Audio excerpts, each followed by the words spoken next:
નમસ્તે, જય માતાજી। જ્યારે મારા સૌથી મોટા દીકરા રાજેશ મુંબઈના બાંદ્રામાં તેના પેન્ટ હાઉસનો દરવાજો મારા મોઢા પર બંધ કરતાં કહ્યું, દિવાળિયા માને અહીં જગ્યા નથી, ત્યારે મને સમજાયું કે પૈસાએ મારા બાળકોને આંધળા કરી દીધા છે।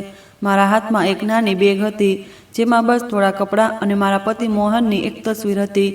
હું 7 માળ નીચે લિફ્ટમાં ઊભી રડી રહી હતી અને વિચારી રહી હતી કે આખરે મેં મારા બાળકોના ઉછેરમાં ક્યાં ભૂલ કરી દીધી। પણ તેમને શું ખબર હતી કે જે માને તે લાચાર અને તૂટેલી સમજી રહ્યા હતા તેની પાસે હજુ પણ એવું હથિયાર હતું જે તેમની આખી દુનિયા હલાવી શકતું હતું। મારું નામ શાંતા દેશમુખ છે। હું 57 વર્ષની છું અને પુણે મહારાષ્ટ્રમાં જન્મી અને મોટી થઈ। છેલ્લા 28 વર્ષથી હું LICની એજન્ટ છું। હા, life insurance corporation of India એ જ કંપની જે લાખો ભારતીય પરિવારોની જિંદગીને સુરક્ષિત કરે છે। હું હજુ પણ કામ કરું છું, નિવૃત્ત નથી થઈ। દર મહિને મારા ક્લાયન્ટ્સને મળું છું, નવી પોલિસીઓ વેચું છું અને રિન્યુઅલ કરાવું છું। લોકો સમજે છે કે LIC એજન્ટનું કામ નાનું છે, પણ તેમને શું ખબર કે આ કામથી મેં માત્ર 3 બાળકોને ઉછેર્યા, તેમને ભણાવ્યા અને આજે તે જે મુકામ પર છે ત્યાં પહોંચાડ્યા। 8 વર્ષ પહેલાં સુધી હું કોરેગાંવ પાર્ક પાસે એક નાના 2 BHK ફ્લેટમાં રહેતી હતી। મારા પતિ મોહન પણ હતા સાથે। તે એક કન્સ્ટ્રક્શન સુપરવાઇઝર હતા, ઈમાનદાર, મહેનતુ અને પરિવાર માટે જીવ આપવાવાળા માણસ। અમારી જિંદગી સાધારણ હતી પણ ખુશાલ હતી। અમે 3 બાળકોને જન્મ આપ્યો, રાજેશ, પ્રિયા અને અનિલ। રાજેશ સૌથી મોટો છે, હવે 35 વર્ષનો। તે મુંબઈમાં એક મોટી મલ્ટીનેશનલ કંપનીમાં વાઇસ પ્રેસિડેન્ટ છે। પ્રિયા 32ની છે, તેને એન્જિનિયરિંગ ભણ્યું અને પછી એક અમીર બિલ્ડર વિક્રાંત કુલકર્ણી સાથે લગ્ન કરી દીધા। અનિલ સૌથી નાનો છે, 28નો। તે તેના પિતાની જેમ કન્સ્ટ્રક્શનનું કામ કરે છે, પણ સુપરવાઇઝર નહીં, એક સાધારણ મજૂર। પણ મારા મોટા બાળકોને ખબર નહોતી કે જે માને તેઓ દિવાળિયા કહી અને બેસહારા સમજી રહ્યા છે, તેની પાસે એટલી સંપત્તિ છે કે તે પોતાની બાકીની જિંદગી આરામથી વિતાવી શકે। મારી પાસે એવા લીગલ પેપર્સ હતા, એવી મેચ્યોરિટી પોલિસીઓ હતી અને એવા પ્રોપર્ટી ડોક્યુમેન્ટ હતા જેના વિશે કોઈને ખબર નહોતી। અને જ્યારે તેમને ખબર પડી ત્યાં સુધીમાં બહુ મોડું થઈ ગયું હતું। ત્યાં સુધીમાં મેં નક્કી કરી લીધું હતું કે મારી બધી દોલત એ દીકરાને મળશે જેણે મને લાચાર સમજીને પણ પોતાના ઘરમાં જગ્યા આપી, ના કે એ બાળકોને જેમણે મને દરવાજા પર જ રોકી દીધી। આજે હું તમને મારી પૂરી કહાની સંભળાવીશ કે કેવી રીતે હું દેવાળિયા બની, કેવી રીતે મારા બાળકોએ મને ઠુકરાવી અને પછી કેવી રીતે મેં તેમને એ પાઠ ભણાવ્યો જે તેઓ જિંદગીભર નહીં ભૂલે। આ કહાની ફક્ત પૈસાની નથી, આ કહાની છે સંબંધોની, ઇજ્જતની અને એ વાતની કે અસલી અમીરી શું હોય છે। મેં મારા બાળકોને શીખવ્યું હતું કે જિંદગીમાં મહેનત, ઈમાનદારી અને સંબંધોની કદર કરો, પણ ક્યાંક ને ક્યાંક પૈસાની ઝાકમાળમાં તેઓ એ બધું ભૂલી ગયા અને જ્યારે તેમને અહેસાસ થયો ત્યાં સુધીમાં તેમની દુનિયા ઉલટાઈ ચૂકી હતી। મારા લગ્ન થયા હતા જ્યારે હું 22 વર્ષની હતી।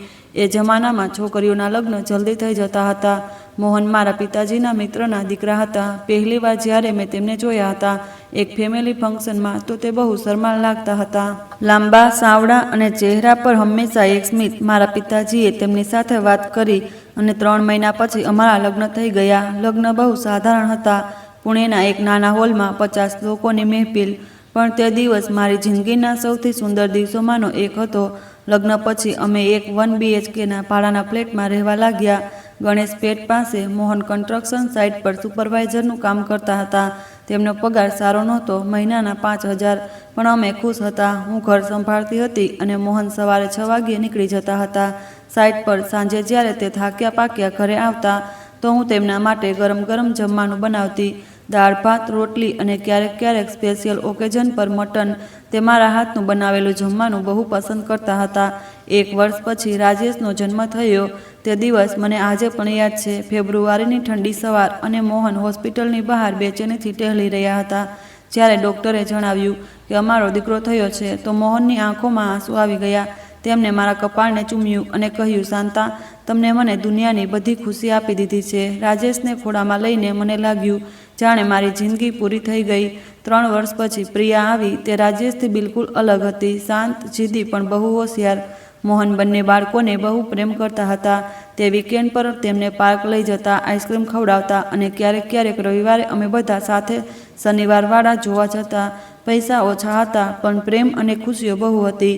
પછી 6 વર્ષ પછી અનિલ આવ્યો, અમારો સૌથી નાનો બાળક। તે બહુ તોફાની હતો પણ દિલનો બહુ સાફ। મોહન કહેતા હતા, અનિલમાં મારું દિલ છે, રાજેશમાં મારું મગજ અને પ્રિયામાં મારી જીદ। જ્યારે બાળકો મોટા થવા લાગ્યા તો મેં વિચાર્યું કે મારે પણ કંઈક કામ કરવું જોઈએ. ઘરનો ખર્ચ વધતો જઈ રહ્યો હતો. 3 બાળકોનું ભણતર, ચોપડીઓ, યુનિફોર્મ, ફી બધું પૈસા માગતું હતું. તે વખતે એક દિવસ મારી પાડોશન સુધાતાઈએ મને જણાવ્યું કે તે LIC એજન્ટ બની ગઈ છે. તેમણે કહ્યું, શાંતા, તું પણ આ કામ કરી શકે છે, ભણેલી ગણેલી છે, વાતચીત સારી છે અને ઘરેથી પણ કામ કરી શકે. મેં મોહનને પૂછ્યું. પહેલાં તો તે થોડા આંચકાયા. એ જમાનામાં ઘરની સ્ત્રીઓ બહાર કામ કરતી હતી તો લોકો મેણા મારતા હતા. પણ મોહને કહ્યું, તારી મરજી શાંતા, જો તું ખુશ રહીશ તો હું ખુશ છું. 1996માં મેં LICની એજન્ટ એક્ઝામ આપી અને પાસ થઈ ગઈ. મારો પહેલો ક્લાયન્ટ મારી બહેન હતી. મેં તેને એક નાની પોલિસી વેચી, જીવન આનંદ યોજના, ₹5,000 વાર્ષિક પ્રીમિયમ. તે દિવસ મને જે ખુશી મળી હું વર્ણવી શકતી નથી. ધીરે ધીરે મેં વધુ ક્લાયન્ટ્સ બનાવ્યા. પાડોશી, રિશ્તેદાર, મોહનના સાથી, સોસાયટીના લોકો, દર મહિને મને કમિશન મળતું અને તે પૈસા હું બાળકોના ભણતરમાં લગાવી દેતી. પણ જિંદગી હંમેશા એક જેવી નથી રહેતી. 2016નો તે દિવસ હું ક્યારેય નહીં ભૂલી શકું. મોહન તે દિવસે વાશીમાં એક નવી બિલ્ડિંગની સાઇટ પર કામ કરી રહ્યા હતા. બપોરે 3 વાગ્યે મને એક ફોન આવ્યો, એક અજાણ્યા નંબરથી. બીજી તરફથી અવાજ આવ્યો, શું તમે મોહન દેશમુખના પત્ની છો? મારું દિલ બેસી ગયું. મેં કહ્યું, હા, શું થયું? પછી તે બોલ્યા, મેડમ, પ્લીઝ જલ્દીથી ટાટા મેમોરિયલ હોસ્પિટલ આવો, સાઇટ પર એક્સિડન્ટ થયો છે. હું ભાગતી હોસ્પિટલ પહોંચી. ત્યાં ડૉક્ટરે મને જણાવ્યું કે સાઇટ પર સ્કેલિફોલ્ડિંગ પડી ગઈ હતી. મોહન તેની નીચે દબાઈ ગયા. તેમના માથા પર ઊંડી ઈજા થઈ હતી. આવતા 4 કલાક હું ICUની બહાર રડતી રહી. રાજેશ તે વખતે મુંબઈમાં નોકરી કરી રહ્યો હતો. તે પણ આવી ગયો. પ્રિયા પુણેમાં તેનું ભણતર પૂરું કરી રહી હતી. તેને પણ મેં બોલાવી. અનિલ 20 વર્ષનો હતો. તે મારી પાસે બેઠો ચૂપચાપ રડી રહ્યો હતો. સાંજે 6 વાગ્યે ડૉક્ટરે આવીને કહ્યું, મને અફસોસ છે, અમે તેમને બચાવી ન શક્યા. તે પળે મારી દુનિયા થંભી ગઈ. જે માણસ સાથે મેં મારી આખી જિંદગીની કલ્પના કરી હતી તે એક પળમાં મારાથી છીનવાઈ ગયો. 27 વર્ષના લગ્ન જીવન, જિંદગી, 3 બાળકો, હજારો યાદો, બધું અધૂરું રહી ગયું. મોહનના અંતિમ સંસ્કારના દિવસે મને લાગ્યું જાણે મારી સાથે મારી અડધી જિંદગી પણ બળી રહી છે. પણ મારે મારા બાળકો માટે મજબૂત રહેવું હતું. રાજેશ તો નોકરી કરી રહ્યો હતો, પણ પ્રિયાનું ભણતર અધૂરું હતું અને અનિલ હજુ 20મી કક્ષામાં હતો. મેં મારા આંસુ લૂછ્યા અને વિચાર્યું કે હવે મારે વધુ મહેનત કરવી પડશે. મોહનની કંપનીએ અમને 1 લાખનું વળતર આપ્યું. Accident compensation. મેં તે પૈસા એક ફિક્સ ડિપોઝિટમાં નાખી દીધા. તેમની LIC પોલિસીથી પણ 5 લાખ મળ્યા. તે પણ મેં બેંકમાં રાખી દીધા. મેં નક્કી કર્યું કે આ પૈસા બાળકોના લગ્ન અને ભવિષ્ય માટે બચાવીને રાખીશ. તે દિવસોમાં મારું LICનું કામ જ મારો સહારો બન્યું. હું રોજ ક્લાયન્ટને મળતી, નવી પોલિસીઓ વેચતી અને મારું દુઃખ કામમાં ભૂલાવી દેતી. ધીરે ધીરે મારો ક્લાયન્ટ બેઝ વધતો ગયો. હું મહિનામાં 30-35 હજાર સુધી કમાવા લાગી કમિશનથી. થોડા વર્ષો પછી મને LIC તરફથી એક એવોર્ડ મળ્યો, બેસ્ટ પરફોર્મિંગ એજન્ટ. તે દિવસે મને લાગ્યું કે મોહન ઉપરથી મુસ્કુરાઈ રહ્યા છે. રાજેશની નોકરી સારી ચાલી રહી હતી. તે મુંબઈમાં એક મલ્ટીનેશનલ કંપનીમાં મેનેજર બની ગયો હતો. તેણે મને કહ્યું, માં, હવે તમે કામ ન કરો, હું તમને પૈસા મોકલી દઈશ. પણ મેં ના પાડી દીધી. મને મારી મહેનતની કમાણી પસંદ હતી. હું કોઈના બોજ પર નહોતી બનવા માંગતી. પ્રિયાએ એન્જિનિયરિંગ પૂરું કર્યું અને પછી તેના લગ્ન એક અમીર બિલ્ડર વિક્રાંત કુલકર્ણી સાથે થઈ ગયા. અનિલે 12મા પછી ભણવાનું છોડી દીધું. તેણે કહ્યું, માં, મારે પિતાજીની જેમ કોન્ટ્રાક્ટરનું કામ કરવું છે. મેં તેને સમજાવવાની કોશિશ કરી પણ તે માન્યો નહીં. આખરે મેં તેની ઈચ્છાનું સન્માન કર્યું. આ બધા વર્ષોમાં મેં એક વાત શીખી, જિંદગીમાં આત્મનિર્ભર રહેવું બહુ જરૂરી છે. મેં મારા માટે પણ ઘણી LIC પોલિસીઓ લીધી. જીવન આનંદ, જીવન ઉમંગ, મની બેંક પોલિસી, અલગ અલગ બ્રાન્ચમાં અલગ અલગ નામોથી. આ મારું ભવિષ્યનું સુરક્ષા કવચ હતું. મારા બાળકો નહોતા જાણતા કે મેં કેટલા પૈસા બચાવ્યા છે. તેમને લાગતું હતું કે માં બસ એક સાધારણ LIC એજન્ટ છે જે મહિનામાં 10-15 કમાય છે. પણ સત્ય એ હતું કે મેં મારી દરેક કમાણીનો એક હિસ્સો રોકાણ કર્યો હતો. પોલિસીઓમાં, ફિક્સ ડિપોઝિટમાં અને નાની પ્રોપર્ટીમાં, પણ જે મેં પુણેના જૂના શહેરમાં મારા પિયરના નામે ખરીદી હતી. રાજેશના લગ્ન થયા. જ્યારે તે 30નો થયો, તેની પત્ની નીતા મુંબઈની એક અમીર ફેમિલીમાંથી હતી. લગ્નમાં મેં મારી બધી જમાપૂંજી ખર્ચી નાખી. 2 લાખ, સોનાના ઘરેણાં, મોટું રિસેપ્શન, બધું. નીતા બહુ સુંદર હતી, પણ તેનામાં થોડું અભિમાન પણ હતું. લગ્ન પછી રાજેશ બાંદ્રામાં એક પેન્ટ હાઉસમાં રહેવા લાગ્યો. તે હવે વાઇસ પ્રેસિડેન્ટ બની ગયો હતો અને તેની સેલેરી લાખોમાં હતી. શરૂઆતમાં તો તે મને મહિનામાં 1 વાર મળવા બોલાવતો હતો. હું ટ્રેનથી જતી, તેના ઘરે 2-3 દિવસ રોકાતી અને પાછી આવી જતી. પણ ધીરે ધીરે તેના ફોન આવતા ઓછા થતા ગયા. એકવાર જ્યારે હું તેના ઘરે ગઈ તો નીતાએ મારી સામે કહ્યું, માજી, તમે આટલી બધી વાર કેમ આવતા રહો છો? તમારી પોતાની જિંદગી છે, પોતાના મિત્રો છે, તમે આવો છો તો પ્લાન બધા ખરાબ થઈ જાય છે. મને બહુ ખરાબ લાગ્યું, પણ મેં કંઈ ન કહ્યું. રાજેશ બસ ચૂપ બેસી રહ્યો. તેણે પોતાની પત્નીને ટોકી નહીં. તે દિવસે હું ચૂપચાપ મારો સામાન પેક કરીને પાછી પુણે ચાલી ગઈ. પ્રિયાના લગ્ન પછી પણ આવું થયું. વિક્રાંત એક મોટો બિલ્ડર હતો. તેણે પ્રિયાને કોરેગાંવ પાર્કમાં એક શાનદાર બંગલો આપ્યો, ગાડીઓ, નોકર ચાકર, બધું. પ્રિયા પહેલાં તો મને સારી રીતે મળતી હતી, પણ લગ્નના 2 વર્ષ પછી તેનો વ્યવહાર પણ બદલાઈ ગયો. એકવાર મેં તેને ફોન કર્યો અને કહ્યું, બેટા, હું કાલે તને મળવા આવું? તો તેણે જવાબ આપ્યો, માં, અત્યારે નહીં, આજકાલ મારા સાસરિયાવાળા આવેલા છે, પછી ક્યારેક આવજો. મને સમજાઈ ગયું કે મારા બાળકો હવે મારાથી શરમાવા લાગ્યા છે. અનિલ હજુ પણ મારી સાથે રહેતો હતો. તેની મજૂરી હતી રોજની 500 રૂપિયા. તે સવારે 6 વાગ્યે નીકળી જતો અને સાંજે થાકીને ઘરે આવતો, પણ તે ક્યારેય મારી પાસે કંઈ માગતો નહોતો. ઉલટું તે મને દર મહિને 3-4 હજાર આપતો ઘરના ખર્ચ માટે. હું તેને કહેતી, બેટા, તું તારા માટે રાખ, પણ તે કહેતો, ના માં, તમે મારા માટે આટલું કર્યું છે, હવે મારો વારો છે. તેની આંખોમાં એટલો પ્રેમ હતો કે મારું દિલ ભરાઈ આવતું. 2024માં મારી જિંદગીમાં એક મોટું તોફાન આવ્યું. હું જે ફ્લેટમાં રહેતી હતી તે હકીકતમાં મોહનના નામે હતો, પણ તે પ્રોપર્ટીમાં એક કાનૂની ઝઘડો થઈ ગયો. બિલ્ડરે જે જમીન વેચી હતી તેમાં કોઈ જૂનો કેસ નીકળી આવ્યો. કોર્ટે નિર્ણય આવ્યો કે તે જમીન પર બનેલી બધી બિલ્ડિંગ ગેરકાયદેસર છે. મને નોટિસ મળી કે 3 મહિનામાં ફ્લેટ ખાલી કરવો પડશે. મેં વકીલ સાથે વાત કરી, પણ તેણે કહ્યું, મેડમ, કેસ બહુ જૂનો છે, હવે કંઈ નથી થઈ શકતું. મેં રાજેશને ફોન કર્યો. મેં તેને પૂરી વાત જણાવી. તેને કહ્યું, માં, તમે બીજે ક્યાંક ફ્લેટ ભાડે લઈ લો, હું તમને પૈસા મોકલી દઈશ. મેં કહ્યું, બેટા, મારે ભાડે નથી રહેવું. શું હું થોડા દિવસ તારી પાસે નથી રહી શકતી? તેણે કહ્યું, માં, અહીં જગ્યા બહુ ઓછી છે અને નીતાને પણ તકલીફ થશે. તમે સમજી રહ્યા છો ને? મેં ફોન મૂકી દીધો અને મારો દીકરો જે 3 બેડરૂમના પેન્ટ હાઉસમાં રહે છે તેની પાસે પોતાની મા માટે જગ્યા નહોતી. પછી મેં પ્રિયાને ફોન કર્યો. મેં તેને પણ મારી મુશ્કેલી જણાવી. તેણે કહ્યું, માં, તમે અહીં આવી જાઓ, પણ વધારે દિવસો માટે નહીં. તમે જાણો છો ને, વિક્રાંતના સાસરિયાવાળા અને બીજા લોકો આવતા રહે છે. સોસાયટીમાં શરમ આવશે જો ખબર પડી કે મારી માં દેવાળિયા થઈ ગઈ છે. તેની વાત સાંભળીને મારી આંખોમાં આંસુ આવી ગયા. મારી પોતાની દીકરી મારાથી શરમ અનુભવતી હતી. 3જા મહિને મારે ફ્લેટ ખાલી કરવો પડ્યો. મેં મારો બધો સામાન એક સ્ટોર રૂમમાં રખાવી દીધો. ફર્નિચર, કપડાં, વાસણ, બધું. મારી પાસે બસ એક બેગ રહી ગઈ, જેમાં થોડા કપડાં અને જરૂરી કાગળો હતા. તે દિવસે અનિલે મને કહ્યું, માં, તમે મારી સાથે ચાલો, મારું ઘર નાનું છે પણ તમારું છે. મેં કહ્યું, બેટા, તું પોતે મુશ્કેલીથી ગુજારો કરી રહ્યો છે, હું તારા ઉપર બોજ નથી બનવા માંગતી. પણ અનિલે જીદ કરી. આખરે મેં વિચાર્યું કે પહેલાં હું મારા મોટા બાળકો પાસે જઈને જોઉં છું, કદાચ હવે તેમને મારી તકલીફ સમજાશે. પહેલાં હું મુંબઈ ગઈ રાજેશ પાસે. મને બાંદ્રાની એ ઇમારત સુધી પહોંચવામાં 3 કલાક લાગ્યા. ટ્રેન, પછી ટેક્સી, પછી ભીડ ભરેલા રસ્તા. જ્યારે હું 7મા માળે પહોંચી અને દરવાજાની ઘંટડી વગાડી તો નીતાએ દરવાજો ખોલ્યો. તેણે મને જોઈ અને તેના ચહેરા પર ચીડ આવી ગઈ. તેણે કહ્યું, માજી, તમે આ સમયે? મેં કહ્યું, બેટા, મારે રાજેશને મળવું છે. તે અંદર ગઈ અને રાજેશને બોલાવ્યો. રાજેશ બહાર આવ્યો. મેં તેને મારી પૂરી મુશ્કેલી જણાવી. મેં કહ્યું, બેટા, બસ થોડા મહિના, હું મારા માટે કોઈ વ્યવસ્થા કરી લઈશ. રાજેશે નીતા તરફ જોયું. પછી મને કહ્યું, માં, અહીં સાચે જ જગ્યા નથી. એક બેડરૂમ અમારો છે, બીજો ગેસ્ટ રૂમ છે જેમાં નીતાના પેરેન્ટ્સ આવે છે, અને 3જો સ્ટડી. તેમાં ક્યાં રહેશો? મેં તેને કહ્યું, બેટા, હું સ્ટડીમાં સૂઈ જઈશ, મને વધારે જગ્યા નથી જોઈતી, બસ એક ખૂણો. પણ નીતાએ દખલ કરી. માજી, પ્લીઝ સમજો, અમારી પોતાની પ્રાઇવસી છે અને રાજેશની નોકરીમાં બહુ પ્રેશર છે. ઘરમાં કોઈ બીજું હશે તો ડિસ્ટર્બન્સ થશે. પછી રાજેશે પોતાનું વોલેટ કાઢ્યું અને 5000 મારા હાથમાં મૂકી દીધા. તેણે કહ્યું, માં, તમે કોઈ હોટલમાં રોકાઈ જાઓ કે કોઈ ભાડાનો ફ્લેટ જોઈ લો, હું દર મહિને તમને 5000 મોકલી દઈશ.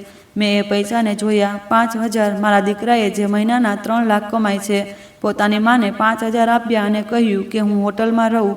તે પળે મને લાગ્યું જાણે મારી છાતીમાં છર્યો ભૂંકી દીધો હોય, પણ મેં કંઈ ન કહ્યું. બસ એ પૈસા પાછા તેના હાથમાં મૂકી દીધા અને કહ્યું, રહેવા દે બેટા, મને નથી જોઈતી તારી મદદ. અને હું પાછી નીચે ઉતરી આવી. લિફ્ટમાં રડતા રડતા મેં વિચાર્યું કે કદાચ દીકરી સમજશે, કદાચ પ્રિયાને માની તકલીફ મહેસૂસ થશે. બીજા દિવસે હું પુણે પાછી આવી અને સીધી પ્રિયાના બંગલે પહોંચી. કોરેગાંવ પાર્કમાં તેમનું ઘર જોઈને મને થોડી આશા જાગી. આટલું મોટું ઘર, ઓછામાં ઓછું અહીં તો જગ્યા હશે.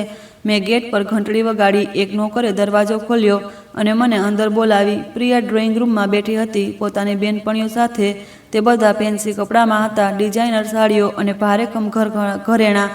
મને મારી સુતરાઉ સાડી અને સાધારણ ચપ્પલોમાં બહુ અજુગતું લાગ્યું. પ્રિયાએ મને જોઈ અને તેના ચહેરા પર એક અજીબ સી હેરાની આવી ગઈ. તેણે પોતાની બહેનપણીઓને કહ્યું, 1 મિનિટ, અને મને બહાર વરાંડામાં લઈ આવી. તેણે ધીમા અવાજે કહ્યું, માં, તમે અહીં અચાનક કેમ? મને પહેલાં જણાવ્યું કેમ નહીં? મેં તેને મારી મુશ્કેલી જણાવી. મેં રાજેશની પણ વાત જણાવી. પ્રિયાએ પોતાનું માથું પકડી લીધું. તેણે કહ્યું, માં, તમે સમજતા કેમ નથી? અમારી પણ પોતાની સોસાયટી છે, પોતાની ઇજ્જત છે. લોકોને ખબર પડશે કે મારી માં 2 ઘર થઈ ગઈ તો શું કહેશે? વિક્રાંતના પેરેન્ટ્સ પણ અહીં રહે છે, તેમની સામે મારી શું ઇજ્જત રહેશે? મેં કહ્યું, દીકરી, હું બસ થોડા અઠવાડિયા માટે તારા ઘરમાં તો કેટલાક ઓરડા છે. પણ પ્રિયાએ કહ્યું, માં, પ્લીઝ, તમે અનિલ પાસે કેમ નથી ચાલી જતા? તેની પાસે તો આમ પણ કંઈ નથી. તમે ત્યાં રહી શકો છો. અને જુઓ, હું પણ તમને 5,000 મહિને આપી દઈશ. તમે તમારી કોઈ વ્યવસ્થા કરી લો. તેણે પણ મારા હાથમાં 5,000 મૂકી દીધા. 2 બાળકો, બંનેએ એક જેવો જવાબ આપ્યો, 5,000 મહિને. જાણે માં કોઈ બોજ હોય જેને દૂર રાખવી જરૂરી છે. મેં પ્રિયાની આંખોમાં જોયું. તેમાં એ પ્રેમ નહોતો જે ક્યારેય હતો. બસ એક બેચેની હતી, એક ડર હતો કે ક્યાંક સોસાયટીના લોકો તેની માને જોઈ ન લે. હું ત્યાંથી પણ ચૂપચાપ નીકળી આવી. હું એક નાના પાર્કમાં જઈને બેન્ચ પર બેસી ગઈ. મારા પર્સમાં હવે 10,000 હતા, બંને બાળકોએ આપેલા, અને મારું દિલ ખાલી હતું. મેં મારી પૂરી જિંદગી મારા બાળકોને સમર્પિત કરી દીધી. તેમની દરેક જરૂરિયાત, દરેક સપનાને પૂરા કર્યા. અને આજે જ્યારે મને તેમની જરૂર હતી તો તેમણે મને પૈસા પકડાવીને ભગાડી દીધી. પણ ત્યારે મને એક વાત યાદ આવી. મને યાદ આવ્યું કે હું કમજોર નથી. હું શાંતા દેશમુખ છું, 28 વર્ષથી LIC એજન્ટ, એક સ્ત્રી જેણે પોતાના પતિના મોત પછી 3 બાળકોને એકલા ઉછેર્યા. મારી પાસે હજુ પણ મારી પોલિસીઓ છે, મારી પાસે હજુ પણ મારી પ્રોપર્ટી છે, અને સૌથી મોટી વાત, મારી પાસે હજુ પણ મારું આત્મસન્માન છે. તે સાંજે હું ગણેશ પેઠમાં અનિલની પાસે ચાલી ગઈ. ત્યાં પહોંચી તો અનિલ સાઈડ પરથી પાછો આવ્યો હતો, પૂરો ધૂળ માટીમાં લથપથ. તેણે મને જોઈ તો દોડીને આવ્યો. મેં તેણે બધું જણાવી દીધું, રાજેશની વાત, પ્રિયાની વાત, બધું. અનિલની આંખોમાં ગુસ્સો આવી ગયો. તેણે કહ્યું, માં, તે બંને ભૂલી ગયા કે તમે તેમના માટે શું શું કર્યું. પણ હું નથી ભૂલ્યો. તમે મારી સાથે રહેશો. આ ઘર નાનું છે પણ દિલ મોટું છે. તે રાત્રે મેં અનિલની ચાલીને તે નાના ઓરડામાં સૂતા સૂતા એક નિર્ણય લીધો. મેં નક્કી કર્યું કે હવે સમય આવી ગયો છે કે હું મારા બાળકોને સત્ય બતાવું. મેં નક્કી કર્યું કે જે બાળકો મને 5,000 આપીને ભગાડી શકે તેમને હું પાઠ ભણાવીશ, અને જે દીકરો જેની પાસે કંઈ નથી છતાં પોતાની માને ગળે લગાવે તેને હું મારું બધું આપીશ. આવતા 3 દિવસ હું અનિલના નાના ઓરડામાં રહી. સવારે 4 વાગે ઉઠતી, નાના રસોડામાં ચા બનાવતી, અનિલને તૈયાર કરતી અને તેને કામ પર મોકલતી. પછી હું પણ મારા કામમાં લાગી જતી. LICના ક્લાયન્ટ્સને મળવું, પોલિસી રિન્યૂ કરાવી. પણ હવે મારું મન નહોતું લાગતું. મારું મગજ વારંવાર રાજેશ અને પ્રિયા તરફ જતું. ત્રીજા દિવસે સાંજે મારો ફોન વાગ્યો. રાજેશ હતો. તેણે કહ્યું, માં, તમે ક્યાં છો? ઠીક તો છો ને? મેં કહ્યું, હા બેટા, હું અનિલ પાસે છું. રાજેશ હળવા હાસ્ય સાથે કહ્યું, અનિલ પાસે? પેલા મજૂરના ઝૂંપડામાં? માં, તમે ત્યાં કેવી રીતે રહી રહ્યા છો? તેની પાસે તો બાથરૂમ પણ ઢંગનું નહીં હોય. મને તેના શબ્દો વાગ્યા. તેમણે પોતાના ભાઈને મજૂર કહ્યો, તેના ઘરને ઝૂંપડું કહ્યું. મેં બસ એટલું જ કહ્યું, હું ઠીક છું, અને ફોન મૂકી દીધો. આવતા અઠવાડિયે પ્રિયાએ પણ ફોન કર્યો. તેણે કહ્યું, માં, તમે અનિલ પાસે ક્યાં સુધી રહેશો? લોકોને ખબર પડશે તો તેઓ શું વિચારશે? અમારા પરિવારની શું ઇજ્જત રહેશે? મેં કહ્યું, દીકરી, હું અહીં જ ઠીક છું. પછી તેણે કહ્યું, માં, એક વાત કહો, તમારી પાસે બચત તો હશે જ. તમે આટલા વર્ષોથી કામ કરી રહ્યા છો, થોડા તો પૈસા હશે. હું સમજી ગઈ કે તે શું પૂછવા માગે. મેં કહ્યું, દીકરી, બધા પૈસા તમારા લોકોના ભણતર અને લગ્નોમાં ખર્ચો થઈ ગયા. મારી પાસે બસ મારી મહેનત બચી. તેણે એક લાંબો શ્વાસ લીધો અને ફોન કાપી નાખ્યો. 15 દિવસ પછી એક શનિવારે રાજેશ અને નીતા પુણે આવ્યા. તેમણે પ્રિયા અને વિક્રાંતને પણ બોલાવ્યા. ચારેય નક્કી કર્યું કે તેઓ મને મળશે, પરંતુ અનિલની ચાલી પર નહીં. એક હોટલ રેસ્ટોરન્ટમાં પ્રિયાએ મને ફોન કરીને બોલાવી. હું સમજી ગઈ કે તેમને અનિલના ઘરે આવવામાં શરમ આવી રહી છે. હું એ રેસ્ટોરન્ટમાં પહોંચી. રાજેશ અને નીતા પહેલાંથી બેઠા હતા. પ્રિયા અને વિક્રાંત પણ આવી ગયા. તે બધા ફેન્સી કપડામાં હતા. હું મારી સુતરાઉ સાડીમાં બહુ અજીબ લાગી રહી હતી. રાજેશે વેઇટરને બોલાવ્યો અને કહ્યું, 4 કોફી લાવો. તેણે મને ન પૂછ્યું કે મને શું જોઈએ. પછી નીતાએ વાત શરૂ કરી. તેણે કહ્યું, માજી, અમે બધા તમારા વિશે બહુ ચિંતિત છીએ. તમે અનિલના એ નાના ઓરડામાં કેવી રીતે રહી શકો છો? અમે વિચાર્યું કે અમે એક પ્લાન બનાવીએ. મેં પૂછ્યું, કેવો પ્લાન? ત્યારે પ્રિયા બોલી, માં, અમે વિચાર્યું કે અમે ત્રણેય તમને મહિને 15,000 આપીશું. એટલે રાજેશભાઈ 5,000, હું 5,000, અને અનિલ પણ પોતાની મજૂરીથી થોડું આપી શકે. તો કુલ મળીને તમારી પાસે મહિનાના સારા એવા પૈસા થઈ જશે. તમે કોઈ નાનો ફ્લેટ ભાડે લઈ શકો છો. મેં પૂછ્યું, તો તમારા લોકોમાંથી કોઈ મને પોતાના ઘરમાં નહીં રાખે? વિક્રાંતે વચ્ચે કહ્યું, જુઓ મમ્મીજી, અમે બધાની પોતપોતાની જિંદગીઓ છે. તમારે પણ પોતાની આઝાદી જોઈતી હશે. તમે એકલા રહેશો તો કોઈના ઉપર બોજ નહીં બનો. બોજ? તેણે મને બોજ કહી. મારા પોતાના બાળકો મને બોજ સમજી રહ્યા હતા. મેં ધીમેથી કહ્યું, હું કોઈના પર બોજ નથી બનવા માંગતી. હું અનિલના સાથે ખુશ છું. રાજેશે ચીડાઈને કહ્યું, માં, તમે સમજતા કેમ નથી? અનિલ એક મજૂર છે, તેની પાસે કંઈ નથી. તમે તેની સાથે કેવી રીતે રહેશો? તે તમને શું આપશે? અમે તમને પૈસા આપી રહ્યા છીએ. આ તમારા માટે સારું રહેશે. મેં મારું પર્સ ઉપાડ્યું અને ઉઠવા લાગી. ત્યારે નીતાએ કહ્યું, માજી રોકો. એક વાત બીજું કે તમારા નામે કોઈ સેવિંગ તો હશે જ, એફડી, પોલિસી, કંઈ પણ. તે બધું તમે અમને આપી દો. અમે તેને સારી રીતે મેનેજ કરી દઈશું. તમે ઘરડા થઈ રહ્યા છો, તમારાથી સંભાળાશે નહીં. હવે મને તેમની અસલિયત સમજાઈ ગઈ. તેમને મારી પરવા નહોતી. તેમને માત્ર મારા પૈસાની પરવા હતી. તેમને લાગી રહ્યું હતું કે કદાચ મારી પાસે થોડી બચત હશે અને તે તેના પર હાથ સાફ કરવા માગતા હતા. મેં શાંત અવાજે કહ્યું, મારી પાસે કંઈ નથી. જે કંઈ હતું તે તમારા લોકોના ભણતર અને લગ્નોમાં ખર્ચ થઈ ગયું. હું ત્યાંથી ચાલી આવી. તેના પછીના અઠવાડિયાઓમાં રાજેશ અને પ્રિયાના ફોન વધુ વધી ગયા, પણ હવે તેમના લહેજામાં કડવાશ હતી. એક દિવસ રાજેશે ફોન કરીને કહ્યું, માં, અનિલને કહો કે તે તમને પાછા અમારી પાસે મોકલી દે. અમે લોકો શું કહીશું કે અમારી માં એક મજૂર સાથે ચાલીમાં રહી છે. મારી ઓફિસમાં લોકો જાણી ગયા છે કે મને બહુ શરમ આવે. મેં કહ્યું, બેટા, જો તને શરમ આવે તો તારા ઘરમાં મારા માટે જગ્યા કેમ નહોતી? તે ચૂપ થઈ ગયો. પછી તેણે કહ્યું, માં, તમે જાણી જોઈને અમને નીચા દેખાડવાની કોશિશ કરી રહ્યા છો. તમે ચાહો તો પોતાની વ્યવસ્થા કરી શકો, પણ તમે અનિલ પાસે રહીને અમને શર્મિંદા કરાવી રહ્યા છો. મેં ફોન કાપી નાખ્યો. આવતા મહિને પ્રિયાએ એક બીજું નાટક કર્યું. તેણે મને પોતાના ઘરે બોલાવી. આ વખતે તે એક ફેમિલી ડિસ્કશન માટે હું ગઈ તો જોયું ત્યાં વિક્રાંતના પેરેન્ટ્સ પણ બેઠા હતા. પ્રિયાના સાસુ સસરા. પ્રિયાએ બધાની સામે કહ્યું, માં, જુઓ ને, તમે અનિલભાઈ સાથે એ નાના ઓરડામાં રહી રહ્યા છો. લોકો શું કહી રહ્યા છે? તે કહી રહ્યા છે કે અમે અમારી માને છોડી દીધી. અમારી ઇજ્જત પર દાગ લાગી રહ્યો છે. વિક્રાંતની માએ પણ કહ્યું, હા શાંતાજી, તમે સમજદાર છો. પોતાના બાળકોની ઇજ્જત તો જુઓ. તમે અલગ રહો, પોતાની મરજીથી જિંદગી જુઓ. બાળકો તમને પૈસા આપી રહ્યા છે અને શું જોઈએ? મેં તેમની તરફ જોયું. મને ગુસ્સો આવ્યો, પણ મેં મારી જાતને સંભાળી. મેં કહ્યું, મને બાળકો પાસેથી પૈસા નહીં, પ્રેમ જોઈએ, અને તે મને અનિલ પાસેથી મળી રહ્યો છે. પ્રિયાએ બૂમ પાડીને કહ્યું, માં, તમે જાણી જોઈને જીદ કરી રહ્યા છો. તમે ઈચ્છો છો કે અમારું નાક કપાય. હું ચૂપચાપ ત્યાંથી નીકળી આવી, પણ મારા મનમાં એક યોજના બની રહી હતી. હું દરેક વાત નોટ કરી રહી હતી. કોણ શું કહી રહ્યું છે, કેવો વર્તાવ કરી રહ્યું છે.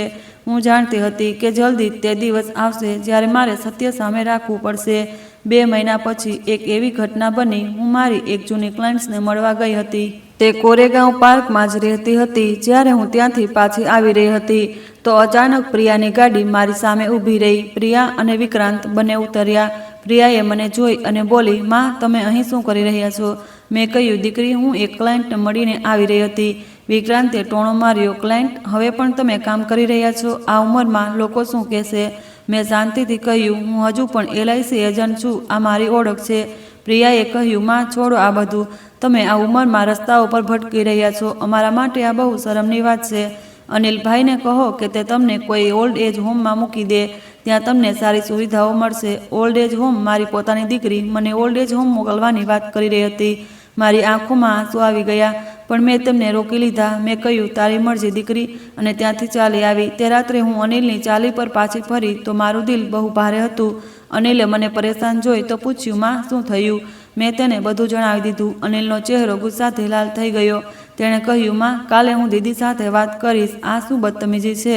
પણ મેં તેને રોકી દીધો. મેં કહ્યું, ના બેટા, હવે સમય આવી ગયો છે કે હું પોતે કંઈક કરું. તે રાત્રે હું મારા પૂજા ઘરમાં બેઠી દીવો પ્રગટાવ્યો અને ભગવાનને પ્રાર્થના કરી. મેં વિચાર્યું કે આવતા મહિને મારી પોલિસીઓ મેચ્યોર થવાની છે. ત્યારે હું મારા બાળકોને બતાવીશ કે તેમણે કેટલી મોટી ભૂલ કરી છે. આવતા અઠવાડિયે રાજેશે ફરી ફોન કર્યો. આ વખતે તેણે એક નવી રીત અપનાવી. તેણે કહ્યું, માં, મને ખબર પડી છે કે તારા નામે એક પ્રોપર્ટી છે પુણેના જૂના શહેરમાં. તું તેને કેમ નથી વેચી દેતી? તેનાથી તને સારા પૈસા મળી જશે. પછી તું આરામથી રહી શકે છે. તો હવે તેમને મારી પ્રોપર્ટી વિશે પણ ખબર પડી ગઈ હતી. કદાચ તેમણે કંઈક તપાસ કરી હશે. મેં કહ્યું, બેટા, તે પ્રોપર્ટી મારા પિયરના નામે છે. હું તેને નહીં વેચું. રાજેશે કહ્યું, માં, તારે તેની શું જરૂર? તું તો આમ પણ અનિલ સાથે પેલા ઝૂંપડામાં રહી છે. પ્રોપર્ટી વેચ, પૈસા બેંકમાં રાખ અને દર મહિને વ્યાજ મળતું રહેશે. હું સમજી ગઈ કે તેનો ઈરાદો શું હતો. તે ઈચ્છતો હતો કે હું પ્રોપર્ટી વેચી દઉં, પછી તે લોકો મને મનાવીને તે પૈસા પોતાના નામે કરાવી લે. મેં કહ્યું હું વિચારી લઈશ અને ફોન કાપી નાખ્યો. 2 દિવસ પછી પ્રિયાએ પણ ફોન કર્યો. તેણે કહ્યું, માં, રાજેશભાઈએ જણાવ્યું કે તારી પાસે એક પ્રોપર્ટી છે. માં, આટલું છુપાવે છે કેમ? અમે તારા બાળકો છીએ, તારે અમારાથી કંઈ ન છુપાવવું જોઈએ.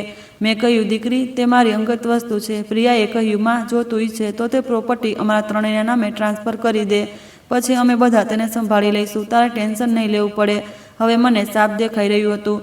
બંને ભાઈ બહેન મળીને મારી સંપત્તિ હડપવા માંગતા હતા. જે બાળકોએ મને પોતાના ઘરમાં જગ્યા ન આપી તે મારી પ્રોપર્ટી પર નજર બગાડીને બેઠા હતા. મેં પ્રિયાને કહ્યું, જ્યારે સમય આવશે ત્યારે હું પોતે નક્કી કરીશ કે મારી સંપત્તિ કોને મળશે, અને ફોન મૂકી દીધો. તે જ સાંજે નીતાએ પણ ફોન કર્યો. તેણે બહુ મીઠા શબ્દોમાં કહ્યું, માજી, તમે કેમ છો? મને તમારી બહુ યાદ આવે છે. માજી, એક વાત કહું, તમે તમારી હેલ્થનું ધ્યાન રાખો છો ને? આ ઉંમરમાં કંઈ પણ થઈ શકે છે. તમારે તમારી બધી પ્રોપર્ટી અને પૈસાની કોઈ વ્યવસ્થા કરવી જોઈએ. જો તમને કંઈ થઈ ગયું તો બધું ઝંઝટમાં પડી જશે. કેમ નહીં, તમે બધું અત્યારથી જ તમારા બાળકોના નામે નથી કરી દેતા? મને હસવું આવી ગયું. આટલી બેશરમીથી તે લોકો મારી સંપત્તિની વાત કરી રહ્યા હતા. જે વહુએ મને દરવાજા પર રોકી દીધી હતી તે હવે મને માજી કહીને મારી જાયદાદ વિશે પૂછી રહી હતી. મેં કહ્યું, નીતા દીકરી, મારી પાસે વધારે કંઈ નથી. જે કંઈ છે તે હું મારી મરજીથી આપીશ. અને મેં ફોન કાપી નાખ્યો. આવતા થોડા અઠવાડિયાઓમાં રાજેશ, પ્રિયા અને નીતા ત્રણેય વારા ફરતી મને ફોન કરીને પરેશાન કરે. ક્યારેક તેઓ કહેતા કે હું તેમની ઇજ્જત ખરાબ કરી રહી છું, ક્યારેક કહેતા કે હું અનિલને બગાડી રહી છું, અને ક્યારેક કહેતા કે હું મારી સંપત્તિ તેમને આપી દઉં. પણ હું શાંત રહી. હું જાણતી હતી કે બસ થોડા વધુ દિવસ, પછી થોડા વધુ દિવસ અને મારી પોલિસીઓ મેચ્યોર થઈ જશે, અને ત્યારે જ હું તેમને સત્ય બતાવીશ જે તેમને હલાવી દેશે. અત્યાર સુધી તો તમને સમજાઈ ગયું હશે કે મારી સ્થિતિ કેટલી ખરાબ હતી. મારા પોતાના બાળકો, જેના માટે મેં મારી આખી જિંદગી લગાવી દીધી, તે મને બોજ સમજી રહ્યા હતા. તે મારી સંપત્તિ ઈચ્છતા હતા, પણ મને નહીં. પરંતુ અસલી ખેલ હવે શરૂ થવાનો છે. જો તમે જાણવા માંગતા હો કે મેં કેવી રીતે આ બધાનો હિસાબ ચૂકવ્યો અને કેવી રીતે સત્ય સામે આવ્યું, તો વિડીયો અંત સુધી જરૂર જોજો, કારણ કે આગળ જે થવાનું છે તે તમારી કલ્પનાથી પણ વધીને. મગર તેમને શું ખબર હતી કે જ્યારે તેઓ મને દરરોજ ફોન કરીને પરેશાન કરી રહ્યા હતા, ત્યારે હું ચૂપચાપ મારી યોજના પર કામ કરી રહી હતી. જ્યારે તેઓ વિચારતા હતા કે હું એક બેસહારા તૂટેલી ઘરડી સ્ત્રી છું, ત્યારે હું મારા પૂરા જીવનની બચતને વ્યવસ્થિત કરી રહી હતી. સત્ય તો એ છે કે મેં છેલ્લા 28 વર્ષોમાં જે કંઈ કમાયું હતું તેનો મેં બહુ સમજી વિચારીને ઉપયોગ કર્યો હતો. હા, મેં મારા બાળકોના ભણતરમાં, તેમના લગ્નોમાં બહુ પૈસા ખર્ચ કર્યા, પણ હું એટલી બેવકૂફ નહોતી કે મારા માટે કંઈ ના બચાવું. એક LIC એજન્ટ હોવાનો સૌથી મોટો ફાયદો એ હોય કે તમે જાણો છો કે પૈસાને કેવી રીતે સુરક્ષિત રાખવામાં આવે. જ્યારે મોહનના મોત પછી મને 1 લાખનું વળતર મળ્યું, તો મેં તેમાંથી 5 લાખ મારા બાળકોના ભવિષ્ય માટે રાખી દીધા, પણ બાકીના 5 લાખ મેં અલગ કરી દીધા. LIC પોલિસીઓમાં રોકાણ કરી. મેં જીવન આનંદ યોજના લીધી, જીવન ઉમંગ યોજના લીધી, અને એક મની બેક પોલિસી પણ લીધી. આ બધી પોલિસીઓ મેં અલગ અલગ LIC બ્રાન્ચથી લીધી હતી. પુણેની એક બ્રાન્ચથી, મુંબઈની બીજી બ્રાન્ચથી અને નાગપુરની ત્રીજી બ્રાન્ચથી. મેં આ જાણી જોઈને કર્યું જેથી કોઈને ખબર ના પડે કે મારી પાસે કેટલા પૈસા છે. મોહનની LIC પોલિસી મને 5 લાખ મળ્યા હતા. તે પણ મેં અલગ અલગ ફિક્સ ડિપોઝિટમાં લગાવી દીધા. સ્ટેટ બેંકમાં, પંજાબ નેશનલ બેંકમાં અને HDFC બેંકમાં. દરેક FDની અલગ અલગ મેચ્યોરિટી ડેટ હતી, થોડી 5 વર્ષની, થોડી 10 વર્ષની. મેં આ એટલા માટે કર્યું હતું જેથી દર થોડા વર્ષોમાં મને પૈસા મળતા રહે. પછી છેલ્લા 28 વર્ષોમાં મેં જે કમિશન કમાયું તેનો એક હિસ્સો હું દર મહિને બચાવતી હતી. ઘરનો ખર્ચ કાઢ્યા પછી, બાળકોની જરૂરિયાતો પછી જે પણ બચતું તેને હું મારી પોલિસીઓમાં નાખી દેતી.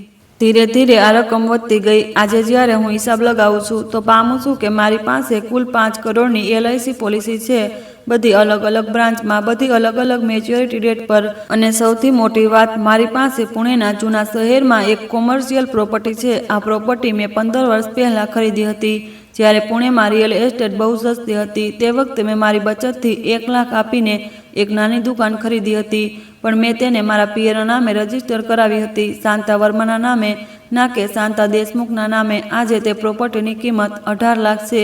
તે કુલ મળીને મારી પાસે 4 કરોડથી વધારે સંપત્તિ હતી, અને મારા બાળકોને તેની ગંધ પણ નહોતી. તેમને લાગતું હતું કે માં એક સાધારણ LIC એજન્ટ છે જે મહિનાના 10-15 કમાય. તેમને હું ખબર હતી કે તેમની માં કેટલી ચાલાક છે. જ્યારે મને મારા ફ્લેટમાંથી બેદખલ કરવામાં આવી, મેં તેને તરત જ LICના સિનિયર મેનેજરનો સંપર્ક કર્યો. તેમનું નામ હતું રમેશ પાટીલ. રમેશ મારી સાથે છેલ્લા 20 વર્ષોથી કામ કરી રહ્યા હતા. મેં તેમને મારી પૂરી સ્થિતિ જણાવી. મેં તેમને એ પણ જણાવ્યું કે મારા બાળકો મારી સાથે કેવો વર્તાવ કરી રહ્યા છે. રમેશે મને કહ્યું, શાંતાજી, ચિંતા ના કરો, તમારી બધી પોલિસીઓ આવતા મહિને મેચ્યોર થઈ રહેશે. તમને 5 કરોડ મળશે. તેના પછી તમે તમારી મરજીથી જે ઈચ્છો તે કરી શકો. મેં તેમને કહ્યું, રમેશ, મને એકવાર ફેવર જોઈએ. હું ઈચ્છું છું જ્યારે પૈસા મળે તો હું તેમને સીધા મારા સૌથી નાના દીકરા અનિલના નામે ટ્રાન્સફર કરી દઉં. શું આ થઈ શકે? રમેશે કહ્યું, બિલકુલ થઈ શકે. તમારે બસ થોડા ફોર્મ ભરવા પડશે. તે જ અઠવાડિયે હું એક વકીલ પાસે ગઈ. વકીલનું નામ હતું અદિતિ ખાનોલકર. તે મારી કોલેજની જૂની બેનપણી હતી. અમે બંને સાથે ભણ્યા હતા. પણ પછી અદિતિનું લોનું ભણતર કર્યું અને એક વકીલ બની ગઈ. મેં તેનો ઘણા વર્ષો પછી સંપર્ક કર્યો. મેં તેને મારી પૂરી કહાની જણાવી, કેવી રીતે મારા બાળકોએ મને ઠુકરાવી દીધી અને કેવી રીતે હું હવે મારી સંપત્તિ અનિલને આપવા માગું છું. અદિતિએ કહ્યું, શાંતા, તે સાચું કર્યું જે તે મારો સંપર્ક કર્યો. હું તારી મદદ કરીશ. પહેલાં અમે તારી બધી પ્રોપર્ટી અને પોલિસીઓના પેપર ચેક કરીશું. પછી અમે એક વિલ બનાવીશું જેમાં સાફ સાફ લખીશું કે તારી બધી સંપત્તિ અનિલને મળશે અને જો તું ઈચ્છે તો રાજેશ અને પ્રિયાને થોડું ટોકન અમાઉન્ટ પણ આપી શકે, જેથી પાછળથી તે કોર્ટમાં કેસ ના કરી શકે. મેં કહ્યું, હા, હું તેમને કંઈ આપવા માગું છું, પણ વધારે નહીં. જેટલું તેમણે મને આપ્યું તેના 5 ગણા. રાજેશ અને પ્રિયા બંનેએ મને 5,000 આપ્યા હતા, તો હું તેમને 25,000 આપીશ. બસ. અદિતિ મુસ્કુરાઈ. તેણે કહ્યું, પરફેક્ટ. આ એક સારો પાઠ હશે તેમના માટે. પછી તેણે મારી બધી પ્રોપર્ટીના ડોક્યુમેન્ટ ચેક કર્યા. તેણે મારી પોલિસીના પેપર ચેક કર્યા. બધું ઠીક હતું. પછી તેણે એક વિલ તૈયાર કર્યું. તે વિલમાં સાફ લખ્યું હતું કે મારી બધી સંપત્તિ, 2.5 કરોડની પોલિસીઓ, 18 લાખની પ્રોપર્ટી અને બાકી બધું અનિલ દેશમુખના નામે મળશે અને રાજેશ દેશમુખ અને પ્રિયા કુલકર્ણીને 25,000 મળશે, માત્ર એટલા માટે જેથી તે પાછળથી કોર્ટમાં કેસ ના કરી શકે. મેં તે વિલ પર સહી કરી દીધી. અદિતિએ તેને નોટ કરાવી. પછી મેં તેણે કહ્યું, શાંતા, હવે તારું કામ થઈ ગયું. જ્યારે તું ઈચ્છે ત્યારે તું તારા બાળકોને આ સત્ય જણાવી શકે. મેં કહ્યું, અદિતિ, હું ઈચ્છું છું કે જ્યારે મારી પોલિસીઓ મેચ્યોર થાય ત્યારે હું તે બધાને એક સાથે બોલાવું અને સત્ય જણાવું. શું તું મારી સાથે ચાલી શકે છે? તે દિવસે અદિતિએ કહ્યું, બિલકુલ, હું તારી સાથે રહીશ. આવતા થોડા અઠવાડિયામાં મેં મારી પૂરી યોજનાને અંતિમ રૂપ આપ્યું. મેં મારી બધી પોલિસીઓની મેચ્યોરિટી ડેટ ચેક કરાવી. બધી પોલિસીઓ આવતા મહિનાની 15 તારીખે મેચ્યોર થઈ રહી હતી. મેં રમેશ સાથે વાત કરી અને કહ્યું કે હું તે દિવસે 10 વાગ્યે LIC ઓફિસ આવીશ અને હું ઈચ્છું છું કે મારા બધા પરિવારવાળા પણ હાજર હોય. રમેશે કહ્યું, શાંતાજી, કોઈ તકલીફ નથી. હું બધી વ્યવસ્થા કરી દઈશ. અમે કોન્ફરન્સ રૂમ બુક કરાવી લઈશું. ત્યાં તમે તમારા પરિવાર સાથે બેસી શકો છો. મેં તેમને કહ્યું, રમેશ, એક વાત બીજી, હું ઈચ્છું છું કે તમે મારી બધી પોલિસીઓના ડોક્યુમેન્ટ, મેચ્યોરિટી અમાઉન્ટના ચેક અને બધી ડિટેલ તૈયાર રાખો. હું મારા બાળકોને બતાવવા માગું છું કે તેમની મા પાસે શું છે. પછી મેં પ્રોપર્ટીના કાગળો પણ તૈયાર કર્યા. મેં પુણેના જૂના શહેરની તે દુકાનના બધા પેપર કાઢ્યા. મેં ત્યાંના થોડા ફોટા પણ પડાવ્યા. મેં તે પ્રોપર્ટીની વર્તમાન માર્કેટ વેલ્યુનું એક ઓફિશિયલ વેલ્યુએશન પણ કરાવ્યું. બધું તૈયાર હતું. આ બધી તૈયારીઓ વચ્ચે મારા બાળકો સતત મને ફોન કરતા રહ્યા. રાજેશ દર બીજા દિવસે ફોન કરતો અને કહેતો, માં, તમે વિચાર્યું શું પ્રોપર્ટી વેચવા વિશે? પ્રિયા પણ વારંવાર કહેતી, માં, અમને તમારી પ્રોપર્ટી વિશે જણાવને, અમે તારી મદદ કરવા માગીએ છીએ. પણ હું દર વખતે ટાળી દેતી. હું કહેતી, બાળકો, જલ્દી જ બધું ખબર પડી જશે. એક દિવસ મેં અનિલને પણ મારી યોજના વિશે જણાવ્યું. મેં તેને કહ્યું, બેટા, આવતા મહિને 15 તારીખે મારે તને એક જગ્યાએ લઈ જવો છે. તું તે દિવસે સાઇટ પર રજા લઈ લેજે. અનિલે પૂછ્યું, કેમ માં, શું થયું? મેં કહ્યું, બસ મારી સાથે ચાલજે, તને ખબર પડી જશે. પછી મેં રાજેશ અને પ્રિયાને પણ ફોન કર્યો. મેં તેમને કહ્યું, બાળકો, હું ઈચ્છું છું કે તમે બંને 15 તારીખે પુણે આવો. મારે તમારા બધા સાથે કંઈક વાત કરવી છે. આ બહુ જરૂરી છે. રાજેશે પૂછ્યું, માં, શું છે? ફોન પર નથી કહી શકતી. મેં કહ્યું, નહીં બેટા, આ વાત સામે બેસીને કરવી પડશે. પ્લીઝ આવી જજો. પ્રિયાએ પણ એ જ સવાલ પૂછ્યો. મેં તેને પણ એ જ જવાબ આપ્યો. બંનેએ આખરે હા પાડી દીધી. કદાચ તેમણે લાગ્યું કે હું મારી પ્રોપર્ટી તેમના નામે કરવાની છું. તેમને શું ખબર હતી કે હું તેમને શું બતાવવાની છું. 15 તારીખથી એક અઠવાડિયા પહેલાં મેં અદિતિને ફરી મળીને બધી વાતો ડબલ ચેક કરી. મેં તેને પૂછ્યું, અદિતિ, શું હું આ સાચું કરી રહી છું? શું મારે મારા મોટા બાળકોને બિલકુલ કંઈ ન આપવું જોઈએ? અદિતિએ કહ્યું, શાંતા, આ તારો નિર્ણય છે. તે તારા બાળકો માટે શું કર્યું અને તેમણે તારી સાથે કેવો વર્તાવ કર્યો, આ બધું તું જાણે છે. તારે જે સાચું લાગે તે કર, પણ હું કહીશ કે તું સાચું કરી રહી છે. અનિલે તને ત્યારે અપનાવી જ્યારે તારી પાસે કંઈ નહોતું. તે તારો અસલી હકદાર છે. તે શબ્દોએ મને હિંમત આપી. મેં નક્કી કરી લીધું કે હું મારી યોજના પર અટલ રહીશ. રાજેશ અને પ્રિયાને માત્ર 25-25 હજાર મળશે. બસ એટલું જ કે તે કાનૂની રીતે કંઈ ના કરી શકે, બાકી બધું અનિલનું હશે.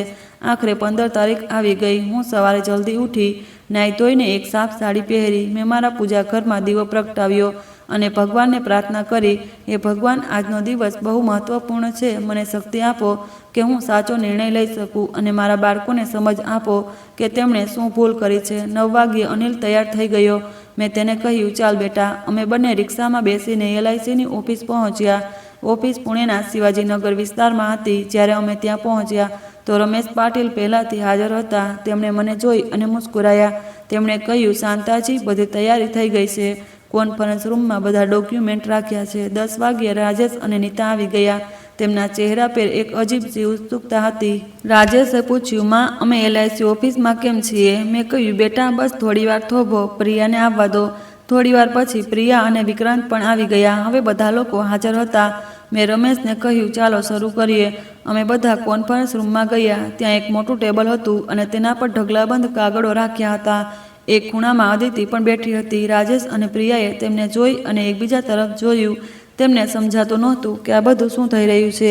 મેં ઊંડો શ્વાસ લીધો. હવે તે સમય આવી ગયો હતો જ્યારે હું મારા બાળકોને સત્ય જણાવું, જ્યારે હું તેમને બતાવું કે તેમની માં કેટલી તાકાતવર છે, જ્યારે હું તેમને જણાવું કે તેમણે કેટલી મોટી ભૂલ કરી છે. મેં બધાને બેસવાનો ઇશારો કર્યો. રાજેશ, નીતા, પ્રિયા અને વિક્રાંત બધા એક તરફ બેઠા.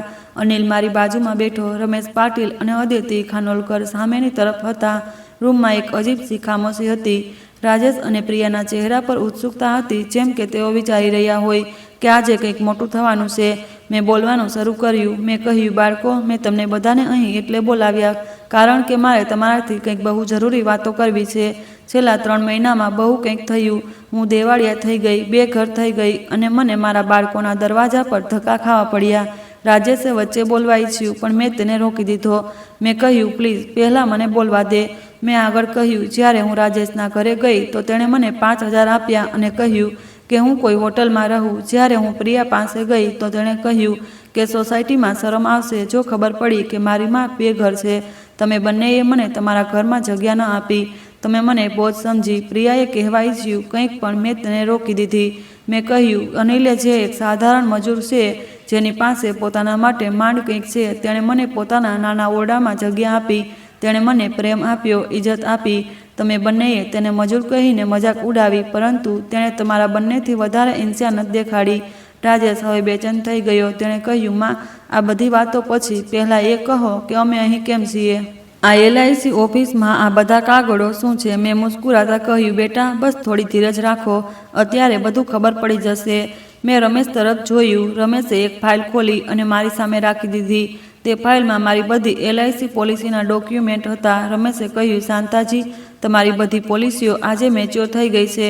હું તમને અભિનંદન આપવા માગું છું. તમારી ફૂલ મેચ્યોરિટી અમાઉન્ટ, જે 5,50,00,000, તે પડે રૂમમાં સન્નાટો છવાઈ ગયો. રાજેશ, નીતા, પ્રિયા અને વિક્રાંત બધાના મોઢા ખુલ્લા રહી ગયા. 5 કરોડ! તેમની મા પાસે 5 કરોડ હતા અને તેમને ખબર પણ નહોતી. રાજેશે હકલાતા કહ્યું, માં, આ શું છે? 5 કરોડ? તમારી પાસે આટલા પૈસા ક્યાંથી આવ્યા? પ્રિયા પણ ચોંકી ગઈ. તેણે કહ્યું, માં, અમને ખબર નહોતી. તમે અમને ક્યારેય જણાવ્યું કેમ નહીં?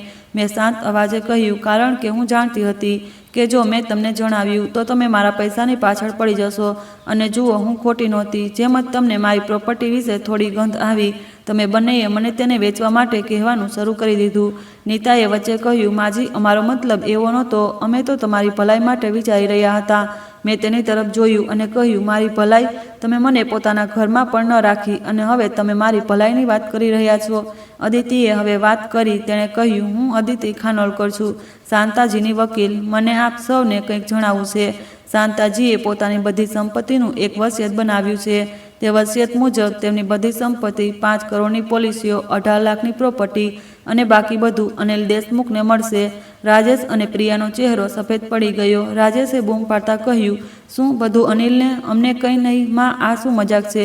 પ્રિયા પણ રડવા લાગી. તેણે કહ્યું, માં, આ ખોટું છે. અમે તમારા બાળકો છીએ. અમારો પણ હક છે તમારી સંપત્તિ પર. અદિતિએ આગળ કહ્યું, રાજેશજી અને પ્રિયાજીને 25,000 મળશે, માત્ર એટલા માટે કે જેથી કાનૂની રીતે કોઈ તકલીફ ના હોય. બાકી બધું અનિલનું હશે. રાજેશે ગુસ્સામાં મેજ પર હાથ માર્યો. તેણે કહ્યું, માં, આ બિલકુલ ખોટું છે. તમે આ નથી કરી શકતા. અમે તમારા મોટા બાળકો છીએ. અમે અમારી પૂરી જિંદગી તમારા માટે જીવ્યા અને તમે બધું અનિલને આપી રહ્યા છો. પેલા મજૂરને મેં શાંતિથી કહ્યું, રાજેશ, તે તારી પૂરી જિંદગી મારા માટે જીવી, સાચે જ? તો પછી જ્યારે મને તારી સૌથી વધારે જરૂર હતી ત્યારે તે મને તમારા ઘરનો દરવાજો કેમ ન ખોલ્યો? તે મને 5,000 આપીને કેમ ભગાડી દીધી? પ્રિયાએ રડતા કહ્યું, માં, અમે ભૂલ કરી ગયા. અમને માફ કરી દો. પ્લીઝ આ ના કરો. અમે સુધરી જઈશું. મેં તેની તરફ જોયું. મને તેના પર દયા આવી, પણ પછી મને યાદ આવ્યું કે તેણે મારી સાથે કેવો વર્તાવ કર્યો હતો. મેં કહ્યું, પ્રિયા, તારે માફી ત્યારે માગવી જોઈતી હતી જ્યારે તે મને તારા બંગલાના દરવાજેથી ભગાડી હતી. હવે બહુ મોડું થઈ ચૂક્યું છે. વિક્રાંતે કહ્યું, મમ્મીજી, પ્લીઝ વિચારો. પ્રિયા તમારી દીકરી છે. તમે તેને આમ કેવી રીતે તડપાવી શકો? મેં તેની તરફ જોયું અને કહ્યું, વિક્રાંત, તે પણ તો મને ટોણા માર્યા હતા. તે કહ્યું હતું કે હું ઉંમરમાં રસ્તાઓ પર ભટકી રહીશું અને તારી ઇજ્જત ખરાબ કરી રહીશું, અને હવે તું મારાથી પોતાની પત્ની માટે દયા માંગી રહ્યો છે. નીતાએ પણ હાથ જોડી દીધા. તેણે કહ્યું, માજી, પ્લીઝ, અમે બધા ભૂલ કરી ગયા. તમે અમને માફ કરી દો. અમે તમને અમારા ઘરમાં રાખી લઈશું. તમે જે કહેશો તે કરીશું. મેં તેની તરફ જોયું. મને હસવું આવી ગયું. મેં કહ્યું, નીતા, જ્યારે મારી પાસે કંઈ નહોતું ત્યારે તે મને તારા ઘરમાં ન રાખી, અને હવે જ્યારે તને ખબર પડી કે મારી પાસે 2.5 કરોડ છે ત્યારે તું મને તારા ઘરમાં રાખવા માંગે છે. હું એટલી બેવકૂફ નથી. રાજેશે એક છેલ્લી કોશિશ કરી. તેણે કહ્યું, માં, તમે કોર્ટમાં કેસ કરશો તો અમે પણ કેસ કરીશું. અમે તમારી આ વસિયત ચેલેન્જ કરીશું. અદિતિએ તરત જવાબ આપ્યો, રાજેશજી, તમે ચેલેન્જ કરી શકો છો, પરંતુ હું તમને જણાવી દઉં કે શાંતાજીની આ વસિયત પૂરી રીતે કાનૂની છે. આમાં બધું સાફ સાફ લખ્યું છે અને તમને 25,000 આપીને શાંતાજીએ સુનિશ્ચિત કર્યું છે કે તમને કાનૂની રીતે કંઈ નથી કરી શકતા. પ્રિયાએ હવે ધમકી આપવાની શરૂ કરી. તેણે કહ્યું, માં, જો તમે આવું કર્યું તો અમે તમારાથી ક્યારેય વાત નહીં કરીએ. અમે તમને ક્યારેય નહીં જોઈએ. મને તેની ધમકી પર દુઃખ થયું, પણ મેં મારી જાતને સંભાળી. મેં કહ્યું, પ્રિયા, તે તો આમ પણ છેલ્લા 3 મહિનામાં મારાથી ઠીકથી વાત નથી કરી, તો તારી ધમકી મને ડરાવતી નથી. રમેશે કહ્યું, શાંતાજી, જો તમે ઈચ્છો તો અમે અત્યારે પૈસા ટ્રાન્સફર કરવાનું કામ શરૂ કરી શકીએ. તમારે બસ થોડા ફોર્મ ભરવા પડશે. મેં કહ્યું, હા રમેશ, પ્લીઝ શરૂ કરો. રાજેશે એક છેલ્લી કોશિશ કરી. તેણે કહ્યું, માં, ઓછામાં ઓછું વિચારો તો અમે તમારા માટે શું નથી કર્યું. મેં તમને દર મહિને પૈસા મોકલ્યા. પ્રિયાએ તમને તહેવારો પર કપડાં આપ્યા. અમે તમારી ઇજ્જત કરી. મેં તેની તરફ જોયું અને કહ્યું, રાજેશ, તે મને પૈસા મોકલ્યા ક્યારે? મને યાદ નથી. અને ઇજ્જત તે મને દેવાળિયામાં કહી હતી. તે કહ્યું હતું કે મારા માટે તારા ઘરમાં જગ્યા નથી. આ છે તારી ઇજ્જત? અનિલ, જે અત્યાર સુધી ચૂપ બેઠો હતો, તે બોલ્યો. તેણે કહ્યું, ભૈયા, દીદી, તમે લોકોએ મા સાથે બહુ ખોટું કર્યું. જ્યારે માને તમારી જરૂર હતી ત્યારે તમે તેમને ઠુકરાવી દીધા. હવે જ્યારે તમને ખબર પડી કે મા પાસે પૈસા છે તો તમે તેમની પાછળ ભાગી રહ્યા છો. શરમ નથી આવતી તમને? રાજેશે ગુસ્સામાં કહ્યું, તું ચૂપ રહે. તું વચ્ચે ન બોલ. અનિલે શાંત અવાજે કહ્યું, હું વચ્ચે નથી બોલી રહ્યો. હું માત્ર સત્ય બોલી રહ્યો છું. અદિતિએ હવે બધાને થોડા શાંત કરવાની કોશિશ કરી. તેણે કહ્યું, જુઓ, આ શાંતાજીનો નિર્ણય છે. તેમણે પોતાની પૂરી જિંદગી તમારા બધા માટે લગાવી દીધી. હવે તેમને અધિકાર છે કે તે પોતાની સંપત્તિ કોને આપે, અને તેમણે નિર્ણય કર્યો છે કે પોતાની સંપત્તિ અનિલને આપશે, જેણે તેમને સૌથી વધારે પ્રેમ અને ઇજ્જત આપી. પ્રિયાએ રડતા કહ્યું, પણ અમે પણ તેમના બાળકો છીએ. અમારો પણ હક છે. અદિતિએ કહ્યું, તમારો હક છે અને તમને મળી પણ રહ્યો છે. 25,000 કાનૂની રીતે આ પૂરતા છે. રાજેશે હવે પોતાની છેલ્લી ચાલ રમી. તેણે કહ્યું, માં, જો તમે આવું કરશો તો હું સમાજમાં એ ફેલાવી દઈશ કે તમે ગાંડા થઈ ગયા છો. હું બધાને કહીશ કે તમારું મગજ ઠેકાણે નથી અને તમે ખોટો નિર્ણય લીધો છે. મને તેની વાત સાંભળીને બહુ દુઃખ થયું. મારો પોતાનો દીકરો મને ગાંડી ગણાવી રહ્યો હતો, પણ મેં મારી જાતને સંભાળી. મેં કહ્યું, રાજેશ, તું જે ઈચ્છે તે કહે, પણ મારો નિર્ણય અંતિમ છે. અદિતિએ કહ્યું, અને રાજેશજી, જો તમે શાંતાજીને પરેશાન કર્યા કે તેમના વિશે ખોટી અફવાઓ ફેલાવી તો હું તમારી વિરુદ્ધ કાનૂની કાર્યવાહી કરાવીશ. રાજેશ ચૂપ થઈ ગયો. રમેશે હવે ફોર્મ કાઢ્યા. તેમણે મને કહ્યું, શાંતાજી, તમારે આ ફોર્મ પર સહી કરવી પડશે. પછી અમે બધા પૈસા સીધા અનિલના એકાઉન્ટમાં ટ્રાન્સફર કરી દઈશું. મેં ફોર્મ પર સહી કરી. પછી અનિલે પણ થોડા ફોર્મ ભરવા પડ્યા. રાજેશ અને પ્રિયા બસ બેઠા જોઈ રહ્યા. તેમની આંખોમાં આંસુ પણ હતા. તેમના પર દયા ન આવી. મને યાદ હતું કે તેમણે મારી સાથે કેવો વર્તાવ કર્યો હતો. જ્યારે બધું કામ થઈ ગયું તો રમેશે કહ્યું, શાંતાજી, હવે તમારી બધી પોલિસીઓના પૈસા અનિલના નામે ટ્રાન્સફર થઈ ગયા છે. આવતા 2-3 દિવસમાં પૈસા તેમના એકાઉન્ટમાં આવી જશે. મેં રમેશનો આભાર માન્યો. પછી અદિતિએ પોતાની ફાઇલ ખોલી. તેણે રાજેશ અને પ્રિયાની સામે 2 ચેક મૂક્યા. તેણે કહ્યું, આ તમારા ચેક છે 25,000ના. શાંતાજીએ તમને આ એટલા માટે આપ્યા જેથી કાનૂની રીતે કોઈ તકલીફ ન પડે. રાજેશે ગુસ્સામાં તે ચેક ફાડી નાખ્યો. તેણે કહ્યું, મને નથી જોઈતા તારા પૈસા. પ્રિયાએ પણ પોતાનો ચેક પાછો ધકેલી દીધો. મેં શાંત અવાજે કહ્યું, તમારી મરજી, પરંતુ આ તમારો હિસ્સો હતો અને હવે તમે તેને જાતે ઠુકરાવી દીધો. હવે તમે કોર્ટમાં પણ કંઈ નથી કરી શકતા. રાજેશ, નીતા, પ્રિયા અને વિક્રાંત બધા ઉઠી ગયા. રાજેશે જતાં જતાં કહ્યું, માં, તમે બહુ મોટી ભૂલ કરી રહ્યા છો. એક દિવસ તમને પસ્તાવો થશે. મેં કહ્યું, મને ક્યારેય પસ્તાવો નહીં થાય. મેં સાચો નિર્ણય લીધો. તેઓ બધા ત્યાંથી ચાલ્યા ગયા. રૂમમાં હવે માત્ર હું, અનિલ, રમેશ અને અદિતિ બચ્યા હતા. અનિલની આંખોમાં આંસુ હતા. તેણે મને ગળે લગાવી અને કહ્યું, માં, તમે આ કેમ કર્યું? મને આટલા પૈસાની જરૂર નહોતી. મેં તેના માથા પર હાથ ફેરવ્યો અને કહ્યું, બેટા, તે મને અત્યારે અપનાવી જ્યારે મારી પાસે કંઈ નહોતું. તું મારો અસલી હકદાર છે. આ તારો હક છે, દાન નહીં. તે દિવસે જ્યારે અમે ત્યાંથી નીકળ્યા તો બહુ શાંતિ મહેસૂસ થઈ. મેં મારા બાળકોને એ પાઠ ભણાવી દીધો કે જે તેમને શીખવવો જોઈતો હતો. મેં તેમને બતાવી દીધું હતું કે જે પોતાના મા બાપને પૈસાને કારણે છોડી દે તેમને ક્યારેય તે પૈસા નથી મળતા. બસ હવે એક છેલ્લું કામ બાકી હતું, મારી પ્રોપર્ટીને પણ અનિલના નામે ટ્રાન્સફર કરવી. પણ તે કામ હું આવતા અઠવાડિયે કરીશ. આજના માટે બસ આટલું પૂરતું હતું. આવતા અઠવાડિયે મેં મારી પ્રોપર્ટીનું કામ પણ શરૂ કર્યું. અદિતિએ બધા કાગળો તૈયાર કર્યા.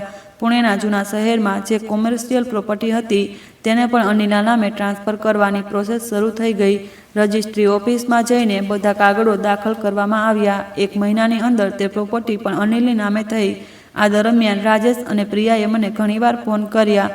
પહેલાં તો તેઓ ગુસ્સામાં હતા. રાજેશે કહ્યું, માં, તમે અમારી સાથે બહુ ખોટું કર્યું. અમે તમને ક્યારેય માફ નહીં કરીએ. મેં શાંતિથી જવાબ આપ્યો, બેટા, મેં તમારી સાથે એ જ કર્યું જે તમે મારી સાથે કર્યું હતું. પછી થોડા દિવસો બાદ પ્રિયાએ રડતા રડતા ફોન કર્યો. તેણે કહ્યું, માં, વિક્રાંતના પેરેન્ટ્સ બહુ નારાજ છે. તેમને ખબર પડી ગઈ કે તમે અમને તમારી સંપત્તિમાંથી કંઈ નથી આપ્યું. તેઓ કહી રહ્યા છે કે મેં મારી માનું દિલ દુભાવ્યું એટલે આવું થયું. માં, પ્લીઝ તમારો નિર્ણય બદલી નાખો. મેં કહ્યું, પ્રિયા, જ્યારે તને મારી પરવા નહોતી ત્યારે તે એ ન વિચાર્યું કે તારા સાસરાવાળા શું કહેશે. હવે જે થયું તે થયું. હું મારો નિર્ણય નહીં બદલું.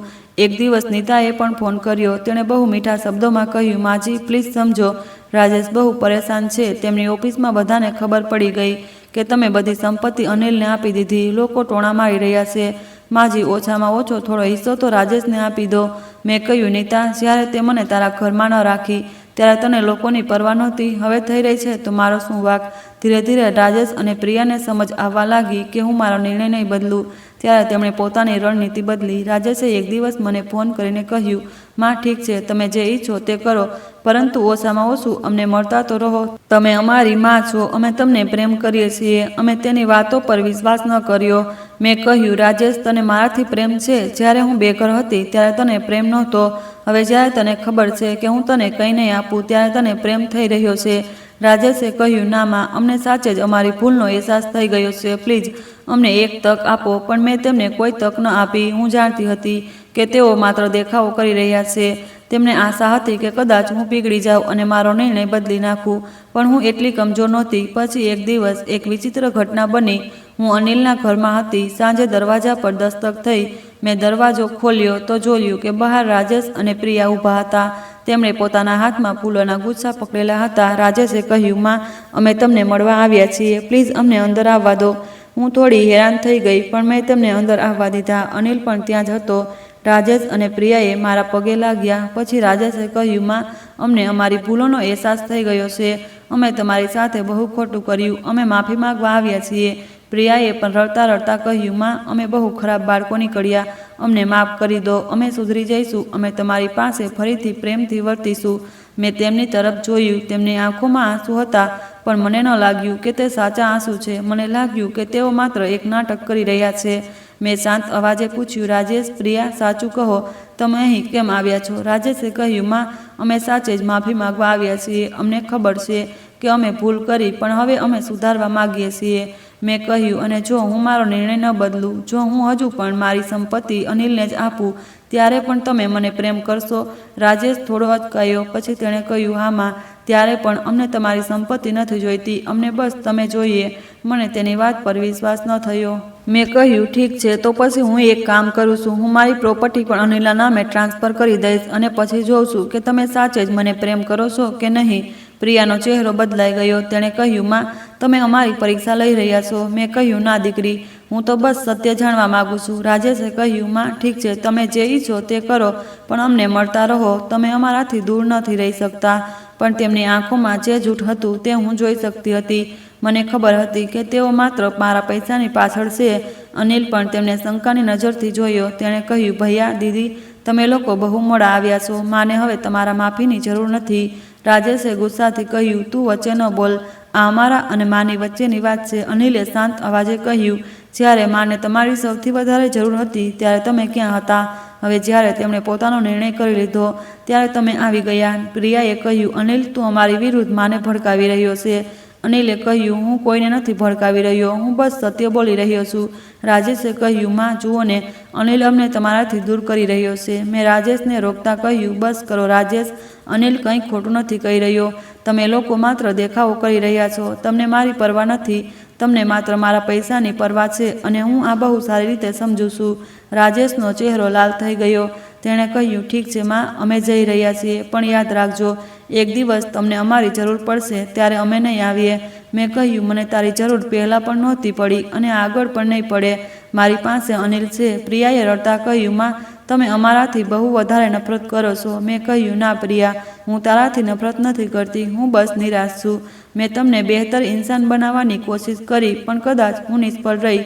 તે બંને ત્યાંથી ચાલ્યા ગયા. તે દિવસ પછી ઘણા અઠવાડિયા સુધી તેમણે મને ફોન ન કર્યો. કદાચ તેમને સમજાઈ ગયું હતું કે હું મારો નિર્ણય નહીં બદલું. આ દરમિયાન પુણેના લોકોને પણ ખબર પડવા લાગી કે શું થયું હતું. મારી પાડોશણ સુધાતાઈને એક દિવસે મને પૂછ્યું, શાંતા, મેં સાંભળ્યું તે તારી બધી સંપત્તિ અનિલને આપી દીધી. રાજેશ અને પ્રિયાને કંઈ નહીં. મેં કહ્યું, હા તાઈ, આવું જ છે. સુધાતાઈએ કહ્યું, તે બિલકુલ સાચું કર્યું. મેં જોયું હતું કે કેવી રીતે તારા મોટા બાળકોએ તને ઠુકરાવી દીધી હતી અને અનિલે તને અપનાવી. તે તારો અસલી દીકરો છે. મને તેમની વાતોથી સુકૂન મળ્યું. ધીરે ધીરે પૂરા વિસ્તારમાં ખબર ફેલાઈ ગઈ. લોકો રાજેશ અને પ્રિયા વિશે વાતો કરવા લાગ્યા. કોઈ કહેતું, જોયું કેટલા અમીર બાળકો છે પણ પોતાની માને પોતાના ઘરમાં ન રાખી. કોઈ કહેતું, અનિલ એક સાધારણ મજૂર છે પણ તેનું દિલ સોનાનું છે. એક દિવસ મારી એક જૂની ક્લાયન્ટે મને ફોન કર્યો. તેનું નામ હતું રેખા દેશપાંડે. તે કોરેગાંવ પાર્કમાં રહેતી હતી, પ્રિયાની પાસે. રેખાએ મને કહ્યું, શાંતાજી, મેં પ્રિયાને જોઈ. તે બહુ પરેશાન લાગી રહી હતી. તેની સોસાયટીમાં બધા લોકો તેના વિશે વાતો કરી રહ્યા છે. કોઈ તેનું સન્માન નથી કરી રહ્યું. મને પ્રિયા માટે થોડું ખરાબ લાગ્યું, પણ પછી મને યાદ આવ્યું કે તેણે મારી સાથે શું કર્યું હતું. મેં રેખાને કહ્યું કે વાવ્યું છે તે લણી રહી છે. રેખાએ આગળ જણાવ્યું, અને શાંતાજી, મેં સાંભળ્યું છે કે વિક્રાંતના પેરેન્ટ્સ પણ પ્રિયાથી બહુ નારાજ છે. તેઓ કહી રહ્યા છે કે પ્રિયાએ પોતાની માનું દિલ દુભાવ્યું એટલે ભગવાને તેને સજા આપી. મેં કહ્યું, રેખા, હું નથી ઈચ્છતી કે પ્રિયાના લગ્ન ખરાબ થાય, પણ જે થયું તે તેની પોતાની ભૂલના કારણે થયું. રાજેશની સાથે પણ કંઈક આવું જ થઈ રહ્યું હતું. મને એક દિવસ તેની ઓફિસના એક કલીગે ફોન કર્યો. તેણે મને કહ્યું, મેડમ, હું રાજેશનો કલીગ છું. હું તમને એ જણાવવા માંગતો હતો કે રાજેશની ઓફિસમાં બધાને ખબર પડી ગઈ કે તેણે પોતાની માને બેઘર થવા પર પણ પોતાના ઘરમાં ન રાખી. હવે બધા લોકો તેના વિશે સારી વાતો નથી કરી રહ્યા. થોડા લોકો તો તેની સાથે વાત પણ નથી કરી રહ્યા. મને રાજેશ માટે પણ થોડું ખરાબ લાગ્યું, પણ મેં મારી જાતને સમજાવી. મેં વિચાર્યું કે કદાચ આ સામાજિક દબાણ તેમને સારા ઇન્સાન બનવામાં મદદ કરશે. કદાચ તેઓ સમજશે કે પૈસાથી વધારે જરૂરી સંબંધો હોય છે. એક મહિના પછી જ્યારે મારી પ્રોપર્ટી પણ પૂરી રીતે અનિલના નામે ટ્રાન્સફર થઈ ગઈ, તો મેં રાજેશ અને પ્રિયાને એક છેલ્લી વાર ફોન કર્યો. મેં તેમને જણાવ્યું કે હવે મારી પાસે કંઈ નથી બચ્યું. મેં મારી બધી સંપત્તિ અનિલને આપી દીધી. જો તમારે મને મળવું હોય તો મળો, પણ હવે મારી પાસે તમને આપવા માટે કંઈ નથી. રાજેશે ફોન સાંભળીને કંઈ ન કહ્યું, બસ ફોન કાપી નાખ્યો. પ્રિયાએ રડતા રડતા કહ્યું, માં, અમને તારા પૈસા નથી જોઈતા, અમને બસ તું જોઈએ. પણ મેં તેને જવાબ ન આપ્યો. હું જાણતી હતી કે તે જૂઠું બોલી રહી છે. તે દિવસ પછી ઘણા મહિનાઓ સુધી રાજેશ અને પ્રિયાએ મને ફોન ન કર્યો. તેમને લાગ્યું હશે કે હવે મારી પાસે કંઈ નથી તો મને મળવાનો કોઈ ફાયદો નથી, પણ મને કોઈ ફરક ન પડ્યો. હું અનિલ સાથે ખુશ હતી. અમે તે 5 કરોડમાંથી એક સારો એવો 3 BHK ફ્લેટ ખરીદ્યો. કોથરૂડ વિસ્તારમાં. તે ફ્લેટ સુંદર હતો. મોટા મોટા ઓરડા, બાલ્કની અને એક નાનો બગીચો. અનિલે પોતાની મજૂરીનું કામ છોડી દીધું અને એક નાનો કન્સ્ટ્રક્શન બિઝનેસ શરૂ કર્યો. તેણે થોડા લોકોને કામ પર રાખ્યા અને ધીરે ધીરે તેનું કામ વધવા લાગ્યું. હું મારું LICનું કામ હજુ પણ કરી રહી હતી. મને મારું કામ પસંદ હતું અને હું તેને છોડવા નહોતી માંગતી. રાજેશ અને પ્રિયાને હવે સમજ આવવા લાગી કે તેમણે કેટલી મોટી ભૂલ કરી છે. તેમણે અહેસાસ થયો કે પૈસાથી વધારે જરૂરી ઇજ્જત અને સંબંધો હોય છે. તેમણે પોતાની માને પૈસાના કારણે ઠુકરાવી દીધી અને હવે તેઓ તેની કિંમત ચૂકવી રહ્યા હતા. 1 વર્ષ પછી રાજેશની નોકરીમાં વધુ મુશ્કેલીઓ આવી. કંપનીમાં થોડો લે ઓફ થયા અને રાજેશનું નામ પણ લિસ્ટમાં હતું. તેને લાગ્યું કે કદાચ તેની નોકરી જતી રહેશે, પણ આખરે તેને બચાવી લેવામાં આવ્યો. જો કે તેની સેલરી ઓછી કરાવી દેવામાં આવી. રાજેશ જે પહેલા મહિનાના 3 લાખ કમાતો હતો, હવે માત્ર 1 લાખ કમાઈ રહ્યો હતો. રાજેશ અને નીતાને પોતાના ખર્ચા ઓછા કરવા પડ્યા. તેમણે પોતાની લક્ઝરી ગાડી વેચી દીધી અને એક સાધારણ ગાડી લીધી. તેમના મોંઘા વીકેન્ડ ટ્રીપ બંધ થઈ ગયા. નીતાને પોતાની ફેન્સી વસ્તુઓમાં કાપ મૂકવો પડ્યો. રાજેશને સમજાઈ ગયું કે જે લાઇફસ્ટાઇલ જાળવી રાખવા માટે તેણે પોતાની માને ઠુકરાવી હતી, તે હવે ધીરે ધીરે ખતમ થઈ રહી હતી. પ્રિયાની હાલત પણ ખરાબ થતી જઈ રહી હતી. વિક્રાંતના બિઝનેસમાં નુકસાન વધતું ગયું. તેમણે થોડી લોન ચૂકવવા તકલીફ થવા લાગી. વિક્રાંતના પેરેન્ટ્સે પ્રિયાને પૂરી રીતે ઇગ્નોર કરવાનું શરૂ કરી દીધું. તેઓ તેની સાથે વાત સુધા નહોતા કરતા. પ્રિયાને લાગતું હતું કે જેમ તેના પોતાના ઘરમાં કોઈ નથી. એક દિવસ પ્રિયાએ અનિલને ફોન કર્યો. તેણે કહ્યું, અનિલ, હું માને મળવા માંગુ છું. શું તું મને તેમને મળાવી શકે? અનિલે કહ્યું, દીદી, માં તો દર મહિને તને મળવા માટે તૈયાર છે. તારે બસ આવવાનું છે. પ્રિયાએ કહ્યું, હું આવીશ. આવતા અઠવાડિયે પ્રિયા અમારા ઘરે આવી. આ વખતે તે એકલી હતી. તેના ચહેરા પર થાક અને દુઃખ હતું. તે મારા પગે લાગી અને રડવા લાગી. તેણે કહ્યું, માં, મને માફ કરી દો. મેં બહુ મોટી ભૂલ કરી. મેં પૈસા અને સમાજની પરવા કરી અને પોતાની માને ભૂલી ગઈ. હવે મને સમજાય છે કે મેં શું ગુમાવ્યું. મેં તેને ગળે લગાવી. મેં કહ્યું, દીકરી, મેં તને પહેલાં જ માફ કરી દીધી. તું મારી દીકરી છે, પણ તારે તારી ભૂલોમાંથી શીખવું પડશે. તારે સમજવું પડશે કે જિંદગીમાં પૈસાથી વધારે જરૂરી ઇન્સાનિયત છે. પ્રિયાએ કહ્યું, માં, હવે મને સમજાઈ ગયું. હું મારી જિંદગી બદલવા માગું છું. હું એક બહેતર ઇન્સાન બનવા માગું છું. મેં તેને આશીર્વાદ આપ્યા અને કહ્યું, દીકરી, હવે મોડું થઈ ગયું, પણ તોય કોશિશ કર. તું તારા બાકીના જીવનમાં સારા કર્મ કર. રાજેશ પણ ધીરે ધીરે બદલાવા લાગ્યો. તેણે પોતાના વર્તનમાં સુધારો કરવાનું શરૂ કર્યું. તે દર મહિને મને મળવા આવવા લાગ્યો. તે અનિલ સાથે પણ સારી રીતે વર્તવા લાગ્યો. તેણે અનિલને માફી માંગી અને કહ્યું, અનિલ, મેં તારી સાથે બહુ ખોટું કર્યું. મેં તને મજૂર કહીને મજાક ઉડાવી, પણ તે અમને બતાવ્યું કે અસલી ઇજ્જત કોને મળવી જોઈએ. અનિલે રાજેશને માફ કરી દીધો. બંને ભાઈઓમાં ફરીથી વાતચીત શરૂ થઈ ગઈ. જો કે પહેલાં જેવો પ્રેમ નહોતો, પણ ઓછામાં ઓછું તેઓ એકબીજા સાથે વાત તો કરવા લાગ્યા. પણ સામાજિક સ્તર પર રાજેશ અને પ્રિયાને હજુ પણ સજા મળી રહી હતી. લોકો તેમને સરળતાથી માફ નહોતા કરી શકતા. સોસાયટીમાં, ઓફિસમાં, દરેક જગ્યાએ લોકો તેમને એ સ્ત્રી અને એ પુરુષના રૂપમાં જાણતા હતા, જેમણે પોતાની માને ઠુકરાવી દીધી હતી. રાજેશના થોડા મિત્રો પણ તેનાથી દૂર થઈ ગયા. જે લોકો પહેલાં દર અઠવાડિયે તેની સામે ફરવા જતા હતા, હવે તેઓ તેને ઇગ્નોર કરતા. રાજેશને એકલાપણું મહેસૂસ થવા લાગ્યું. તેને અહેસાસ થયો કે જ્યારે તમે ખોટું કરો છો તો સમાજ તમને માફ નથી કરતો. સમાજ તમને યાદ રાખે છે. પ્રિયાની સોસાયટીમાં પણ તેની ઇજ્જત પાછી ન આવી. લોકો હજુ પણ તેનાથી અંતર જાળવી રાખતા. સોસાયટીની સ્ત્રીઓ તેને જોઈને અંદરોઅંદર ફૂસફૂસ કરતી, જુઓ, તે છે જેણે પોતાની માને ઠુકરાવી દીધી હતી. પ્રિયાને દરરોજ આ સહન કરવું પડતું. વિક્રાંતના બિઝનેસમાં પણ થોડો સુધારો થયો, પણ પૂરી રીતે ઠીક ન થયો.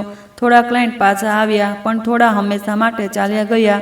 વિક્રાંતને સમજાઈ ગયું કે જ્યારે તમે પોતાના પરિવારની ઇજ્જત નથી કરતા, તો બિઝનેસમાં પણ લોકો તમારી ઇજ્જત નથી કરતા. 2 વર્ષ પછી રાજેશને પોતાની કંપનીમાં થોડો સુધારો મળ્યો. તેની મહેનત અને બદલાયેલા વર્તનને જોઈને તેના બોસે તેને એક નાનું પ્રમોશન આપ્યું, પણ તે વાઇસ પ્રેસિડેન્ટ સિનિયર મેનેજર બની ગયો. એક ડગલું નીચે. રાજેશે આ સ્વીકાર્યું. તેને ખબર હતી કે તેની ભૂલોની કિંમત ચૂકવવી પડશે. પ્રિયાએ પોતાની જિંદગીમાં પણ થોડા ફેરફાર કર્યા. તેણે સમાજ સેવા શરૂ કરી. તે એક ઓલ્ડ એજ હોમમાં જઈને વૃદ્ધોની સેવા કરવા લાગી. તેણે ત્યાંના વૃદ્ધો સાથે સમય વિતાવવાનું શરૂ કર્યું. કદાચ તે પોતાની ભૂલનું પ્રાયશ્ચિત કરી રહી હતી.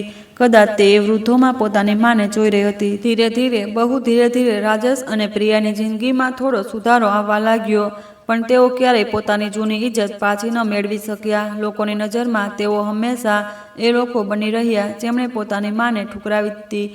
આ એક એવો ડાઘ હતો જે ક્યારેય મટી શકતો નહોતો. મેં જોયું કે મારા બાળકોને પોતાની ભૂલની કિંમત ચૂકવવી પડી. સામાજિક સ્તર પર અને આર્થિક સ્તર પર, પારિવારિક સ્તર પર, દરેક જગ્યાએ તેમને સજા મળી, અને આ સજા મેં નથી આપી, આ સમાજે આપી. પછી અનિલે ગયા વર્ષે લગ્ન કરી લીધા. તેની પત્નીનું નામ પૂજા છે. બહુ સારી છોકરી છે. સીધી સરળ અને મહેનતુ. તે એક સ્કૂલમાં ટીચર છે. પૂજા મને બહુ જ ઇજ્જત આપે. તે મને માં કહીને બોલાવે અને મારી દરેક વાત માને.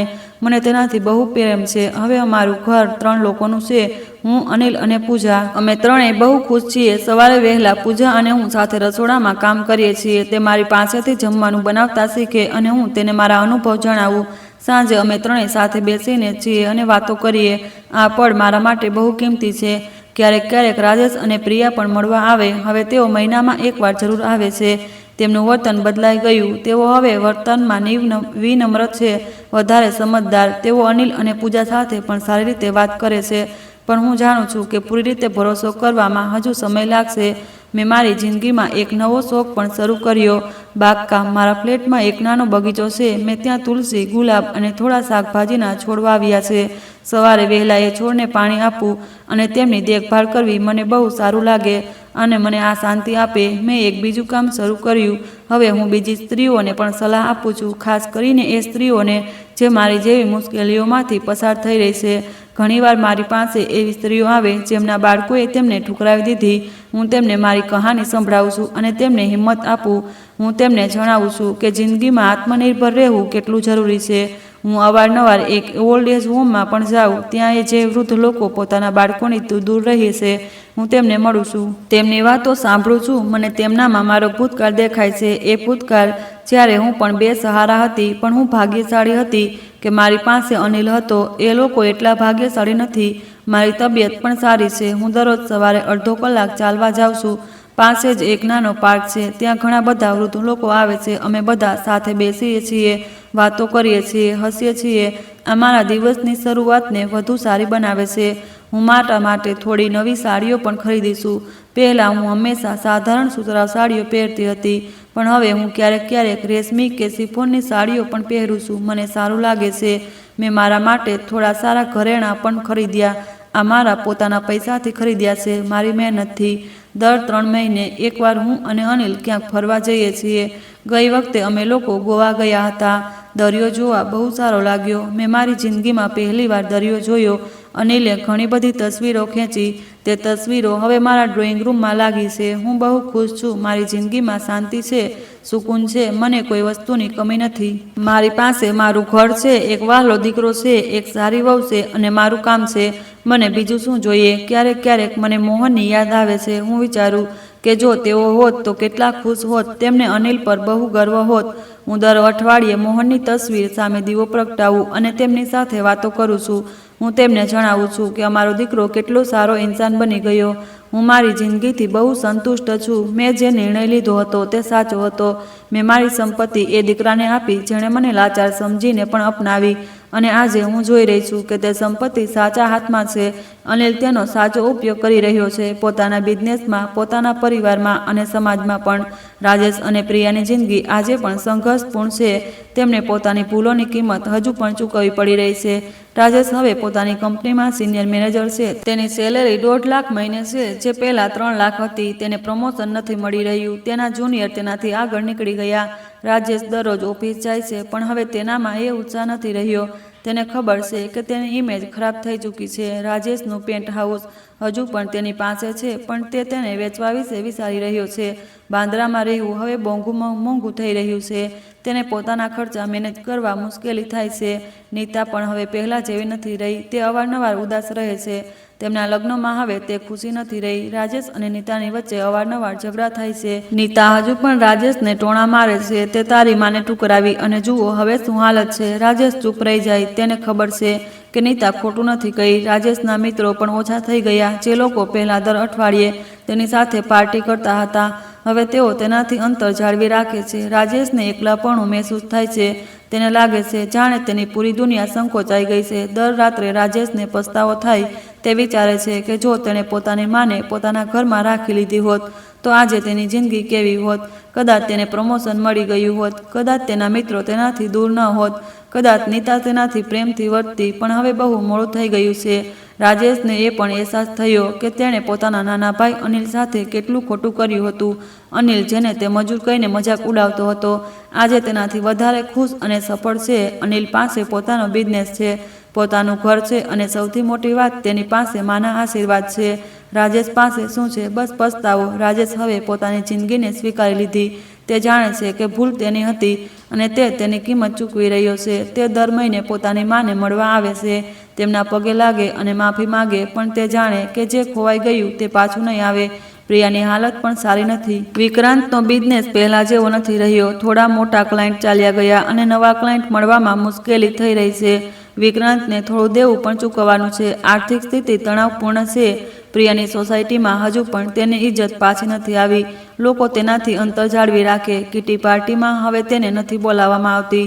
સોસાયટીની મીટિંગમાં લોકો તેને ઇગ્નોર કરે છે. પ્રિયાને દરરોજ આ એકલાપણું સહન કરવું પડે છે. વિક્રાંતના પેરેન્ટ્સ હજુ પણ પ્રિયાથી નારાજ છે. તેની સાસુ દરેક મોકા પર તેને ટોણા મારે છે. તેના સસરા તેની સાથે ઠીકથી વાત નથી કરતા. પ્રિયાને પોતાના જ ઘરમાં પરાયું મહેસૂસ થાય છે. પ્રિયાએ પોતાની જિંદગીમાં થોડા ફેરફાર લાવવાની કોશિશ કરી. તે ઓલ્ડ એજ હોમમાં જઈને સેવા કરે. તે ત્યાંના વૃદ્ધો સાથે સમય વિતાવે, તેમની દેખભાળ કરે છે. કદાચ આ તેના માટે એક પ્રકારનું પ્રાયશ્ચિત કે કદાચ તે આ રીતે પોતાના ગુનાહ ધોઈ રહી છે, પણ તોય સમાજે તેને માફ નથી કરી. લોકો હજુ પણ તેને એ સ્ત્રીના રૂપમાં જાણે જેણે પોતાની માને ઠુકરાવી હતી. આ ડાઘ તેની જિંદગીથી ક્યારેય નહીં મટે. પ્રિયા પણ દર રાત્રે રડે છે. તેને પોતાની ભૂલનો અહેસાસ છે. તેને ખબર છે કે તેણે પોતાની મા સાથે બહુ ખરાબ કર્યું. તે ઈચ્છે કે સમય પાછો જઈ શકે. તે ઈચ્છે કે તે દિવસો તે પોતાની માને પોતાના ઘરમાં રાખી લેતી, પણ સમય પાછો નથી જઈ શકતો. પ્રિયા પણ દર મહિને પોતાની માને મળવા જાય છે. તે માને પગે લાગે, રડે છે. તે કહે છે કે મા, મને માફ કરી દો. મા તેને માફ કરી દે તો પણ પ્રિયા જાણે છે કે ખોવાઈ ગયું તે પાછું નહીં આવે. રાજેશ અને પ્રિયા બંનેને હવે અહેસાસ થઈ ગયો કે તેમણે કેટલી મોટી ભૂલ કરી છે. તેમણે પૈસા અને સમાજની પરવામાં પોતાની માને ઠુકરાવી દીધી હતી અને આજે તેઓ તેમની કિંમત ચૂકવી રહ્યા છે. તો હું એ બધા બાળકોને પણ કહેવા માગું છું કે પોતાના મા બાપનું સન્માન કરો. તેઓ તમારા માટે પોતાની પૂરી જિંદગી લગાવી દે. તેમની દરેક ખુશી તમારી ખુશીમાં હોય છે. જ્યારે તેઓ વૃદ્ધ થઈ જાય તો તેમને ઠુકરાવશો નહીં. તેમની સેવા કરો, તેમને પ્રેમ આપો. પૈસા તો આવતા જતા રહે, પણ મા બાપ એક જ વાર મળે છે. મારી કહાની એ પણ બતાવે છે કે સમાજ તમને ક્યારેય ભૂલી નથી જતો. રાજેશ અને પ્રિયાએ વિચાર્યું હશે કે લોકો થોડા દિવસોમાં ભૂલી જશે, પણ લોકો ન ભૂલ્યા. આજે પણ લોકો તેમને એવી જ નજરોથી જુએ છે. સમાજમાં ઇજ્જત કરવામાં વર્ષો લાગે, પણ ગુમાવવામાં પળવાર. હું ભગવાનની આભારી છું કે તેમણે મને સાચો રસ્તો બતાવ્યો. તેમણે મને હિંમત આપી કે હું મારા નિર્ણય પર અટલ રહું. આજે હું ખુશ છું, સંતુષ્ટ છું અને શાંત છું. મારી પાસે બધું છે જે મને જોઈએ. જો તમને મારી કહાની પસંદ આવી હોય તો વિડીયોને લાઈક કરો, ચેનલને સબસ્ક્રાઈબ કરો અને જો તમે પણ આવી કોઈ મુશ્કેલીમાંથી પસાર થઈ રહ્યા છો તો યાદ રાખજો, ધૈર્ય અને રણનીતિથી દરેક લડાઈ જીતી શકાય છે. આત્મનિર્ભર રહો, પોતાના કાર્યો કરો અને વિશ્વાસ રાખો. ભગવાન પર ભરોસો રાખો. બધું ઠીક થઈ જશે. જે વાવશે તે જ લણશે. આ જીવનનું સૌથી મોટું સત્ય છે. મારા બાળકોએ જે વાવ્યું તે લણી રહ્યા છે અને અનિલે જે વાવ્યું તે લણી રહ્યો. આ કર્મનો નિયમ છે અને તેમનાથી કોઈ નથી બચી શકતું. આજે હું મારી બાલ્કનીમાં બેઠી ચા પીતા વિચારું છું, મારી જિંદગી કેટલી સુંદર છે. મારી પાસે પ્રેમ છે, સન્માન છે અને શાંતિ છે, અને આનાથી વધારે કોઈને શું જોઈએ. ધન્યવાદ.